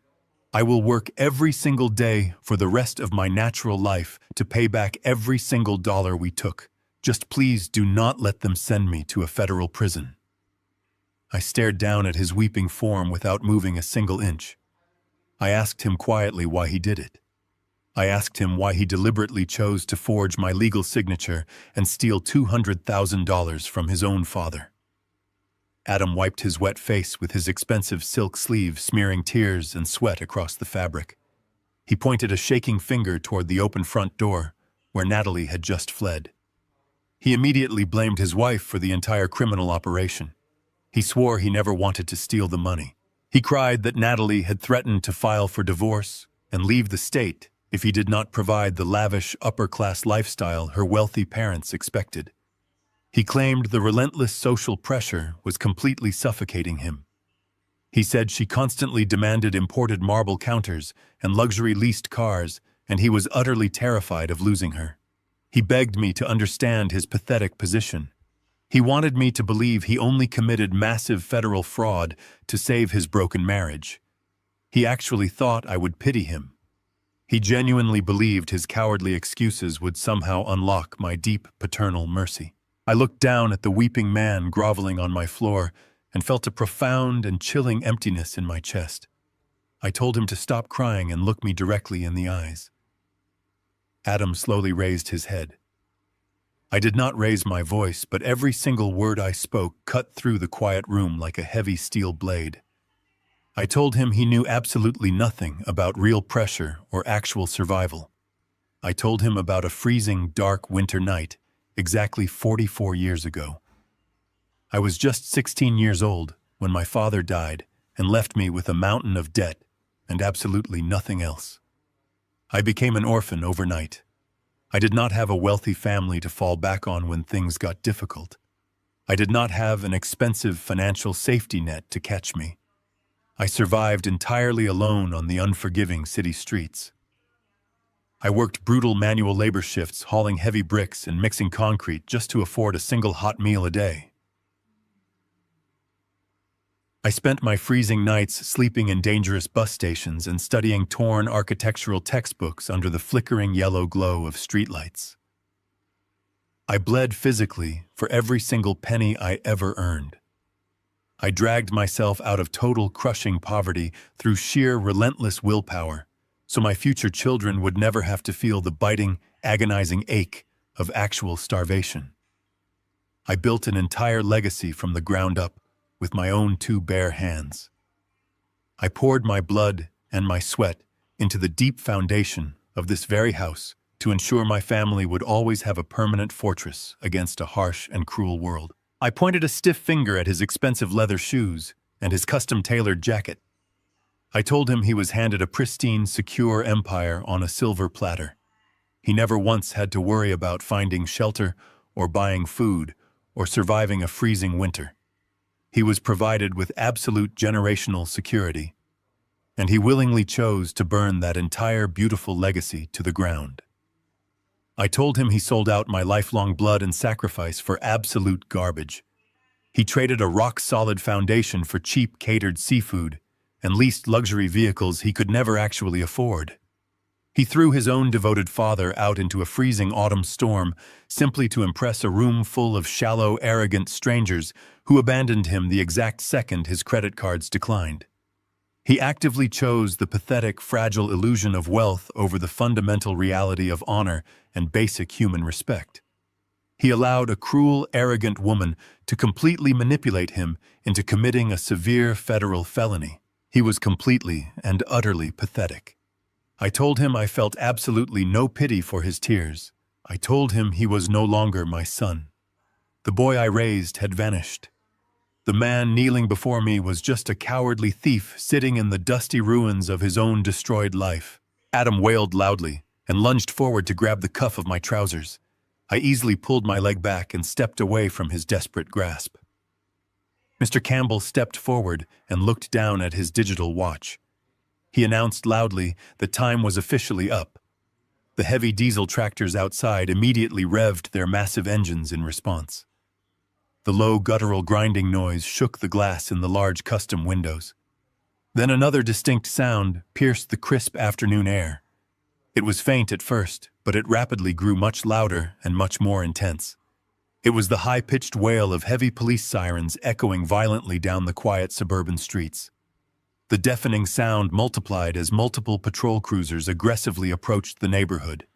The bank fraud division had successfully processed the forged loan documents, and the federal authorities were finally arriving to collect their primary suspect. Adam heard the approaching sirens and completely froze. His entire body locked into a rigid posture of pure, unadulterated panic. He scrambled backward across the scratched hardwood floor like a terrified, trapped animal. He looked frantically toward the rear patio doors looking for an escape route, but Dominic Vance was already standing there blocking the exit with his thick arms crossed tightly over his chest. There was absolutely nowhere left to hide. The police sirens wailed louder and louder until they were screaming directly outside on the front lawn. I watched two heavy police cruisers drive straight over Natalie's perfectly manicured grass and slam into park. Bright red and blue lights began flashing violently through the large living room windows, casting harsh, unnatural shadows across the empty white walls. The trap had permanently snapped shut. The heavy steel jaws were locked tight around his ankles, and the key was completely destroyed. I turned my back on the weeping thief bleeding on the floor and walked slowly toward the front door. I stepped out onto the wet porch to personally greet the arriving federal agents. I was ready to hand them the final pieces of financial evidence they needed to lock him away in a dark concrete cell for a very long time. I turned my back on the pathetic scene unfolding on my ruined hardwood floors. I did not look over my shoulder. I walked with a steady and deliberate pace toward the open front doors. The heavy boots of the private security contractors parted silently to let me pass through the entryway. Behind me, Natalie unleashed a piercing and guttural scream. She cursed my name and shrieked that I was a complete monster. Her voice cracked with absolute hysteria as she watched her carefully constructed wealthy illusion shatter into a million jagged pieces. I stepped across the threshold and crossed onto the damp concrete of the front porch. The cold afternoon air hit my face and filled my lungs with an incredible sense of absolute clarity. I had lived in a suffocating fog of disappointment for years. Today the fog was permanently lifted. I walked down the wide brick pathway that I had laid with my own hands 30 years ago. I remembered the blistering summer afternoons I spent leveling the dirt and hauling the heavy red bricks one by one. I had built this pathway so my son would have a safe and beautiful place to ride his bicycle. I had built the house behind me so my family would never have to know the biting chill of a rented apartment with broken heating. I had constructed an impenetrable fortress of security. But I had forgotten the most fundamental rule of structural engineering. You cannot build a lasting monument on a foundation of rotten wood. Adam was rotten. He had allowed greed and vanity to completely hollow out his character. He had sold out his own father to lease German luxury cars and buy imported caviar for people who secretly despised him. Mr. Campbell walked quietly by my side, holding his thick leather briefcase tight against his chest. His expensive leather shoes clicked rhythmically against the wet pavement. He did not look back at the house either. He operated with the cold and flawless efficiency of a surgeon who had just successfully amputated a gangrenous limb. He spoke in a low and even tone as we approached the end of the driveway. He informed me that the massive offshore wire transfers had officially cleared the international banking algorithms exactly 4 minutes ago. Every single dollar of my personal wealth was now completely liquid and heavily encrypted in a secure overseas trust. The accounts were permanently locked behind a dense wall of anonymous corporate entities. No federal judge and no desperate bankruptcy lawyer would ever be able to trace or touch a single penny. My lifelong legacy was safely insulated from the massive financial crater my son had foolishly dug for himself. I nodded slowly as I processed the immense relief washing over my entire body. I looked down the quiet suburban street. The heavy yellow diesel tractors were currently idling near the curb. The demolition crews were waiting patiently for the police to finish their arrests before they began tearing the walls down to the foundation. Farther down the road, a sleek black town car sat parked beneath the shadow of a large oak tree. The engine was running silently. The driver stood near the rear passenger door wearing a crisp, dark suit. He waited with professional stillness, ready to carry me away from the wreckage of my past. The wail of the police sirens grew deafening as 2 more federal cruisers skidded around the corner. They parked aggressively on the wet grass, tearing deep, muddy ruts into Natalie's pristine landscaping. Heavy doors swung open, and federal agents wearing dark tactical jackets rushed up the brick pathway I was currently walking down. They brushed past me without a second glance. Their eyes were locked entirely on the open front doors of the house. They had clear legal orders to execute multiple felony arrest warrants for massive wire fraud and aggravated identity theft. I did not stop to watch them enter the house. I did not want to see the heavy steel handcuffs click tightly around my son's wrists. I had already witnessed his soul die. I had no desire to watch his physical freedom end. I reached the edge of the property line and stepped onto the wet asphalt. I felt a strange and profound emptiness settle into the space where my fatherly devotion used to live. I had spent my entire adult life trying to mold Adam into a man of honor. I had paid for the best private schools and hired the most expensive tutors. I had given him every possible advantage that the universe had brutally denied me when I was a starving orphan at 16. I had shielded him from the agonizing pain of poverty and the brutal realities of survival. I realized now that my endless protection had been a terrible mistake. A muscle that encounters zero resistance will eventually atrophy and wither away. By removing every single obstacle from his path, I had accidentally created a weak and cowardly man who folded under the slightest pressure from an arrogant woman. Mr. Campbell stopped near the black town car and turned to face me. He held out his hand and offered a firm, professional handshake. He told me it was an absolute honor to execute my final directives. He assured me that his legal firm would monitor the federal fraud case closely and ensure that my name remained completely untangled from the impending criminal indictments. He stated that Adam and Natalie would face the federal prosecutors entirely alone with no access to my legal resources and no hope of a financial bailout. They were totally isolated in the toxic mess they had created. I shook his hand and thanked him for his brilliant execution. I told him he was worth every single dollar of his exorbitant retainer fee. I turned toward the waiting car. The driver respectfully pulled the heavy door open and stood aside. I paused for a fraction of a second and looked back at the suburban street. The red and blue police lights were bouncing wildly against the wet leaves of the oak trees. The federal agents were currently marching a weeping Adam out the front doors. His hands were bound tightly behind his back. His expensive suit jacket was wrinkled and stained with dirt from his pathetic collapse on the floor. Natalie was being dragged out directly behind him. She was screaming frantically at the officers fighting against the handcuffs and kicking her expensive heels wildly in the air. Her pristine silk dress was smeared with dark mud, and her carefully styled hair was a ruined, tangled mess. She looked completely unhinged. The wealthy neighbors had stepped out onto their front porches and were currently recording her humiliating arrest on their mobile devices. Her ultimate nightmare had finally become a permanent reality. She was going to be the absolute laughingstock of the entire county. I felt absolutely nothing as they shoved my son into the back of the police cruiser.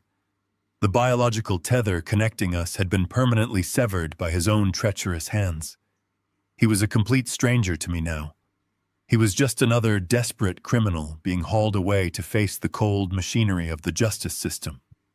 The rotting branch of my lineage had been completely cut away to save the rest of the tree from the spreading infection. I turned my head forward and looked at the dark-tinted windows of the town car. My future was waiting inside. I slid into the plush leather seat and felt the soft ambient warmth of the interior wrap around me. I settled deep into the luxurious upholstery and let out a long, slow breath. I reached into my breast pocket and pulled out a crisp white envelope containing my first-class plane tickets. My final destination was a quiet, beautiful coastal town located on the other side of the country. It was a place where nobody knew my face and nobody expected anything from me. I was going to buy a small, modest house overlooking the crashing gray waves of the ocean. I was going to spend my remaining years breathing the crisp, salt air and reading thick historical biographies on a quiet wooden porch. I was going to enjoy the absolute total peace that I had so violently earned. The driver walked around to the front seat. He slid behind the steering wheel and glanced at me through the rearview mirror. He asked quietly if I was ready to head to the international airport. I looked at his reflection and gave a single definitive nod. I told him I was more than ready. I instructed him to drive away and not stop for anything. The heavy engine purred smoothly as the car pulled away from the curb. I stared straight ahead at the wet, dark road stretching out in front of me. The flashing police lights faded rapidly in the side mirrors until they were nothing but tiny, distant sparks in the gray afternoon gloom. The chaotic screaming of my former daughter-in-law and the rumbling diesel engines of the demolition tractors dissolved completely into the comforting, quiet hum of the luxury vehicle. The crushing weight of the past was finally gone. I was completely free. The chaotic disaster of my old life was firmly trapped in the rearview mirror as the narrative officially ended on the incredibly sharp and deeply satisfying click of the heavy car door shutting tight. The narrative demonstrates that true strength does not require loud outbursts or physical violence to achieve absolute victory. The most profound lesson learned is that endless sacrifice without strict boundaries only breeds severe entitlement and dangerous arrogance in those who receive it. True freedom is found in the courage to sever toxic ties, even when they are bound by biological bloodlines. Patience and silent observation are the ultimate weapons against greed. When you quietly remove the ungrateful from your life, you create the necessary space to finally build a sanctuary for your own peace and permanent survival. Please share which specific moment of this narrative resonated with you the most in the comments below.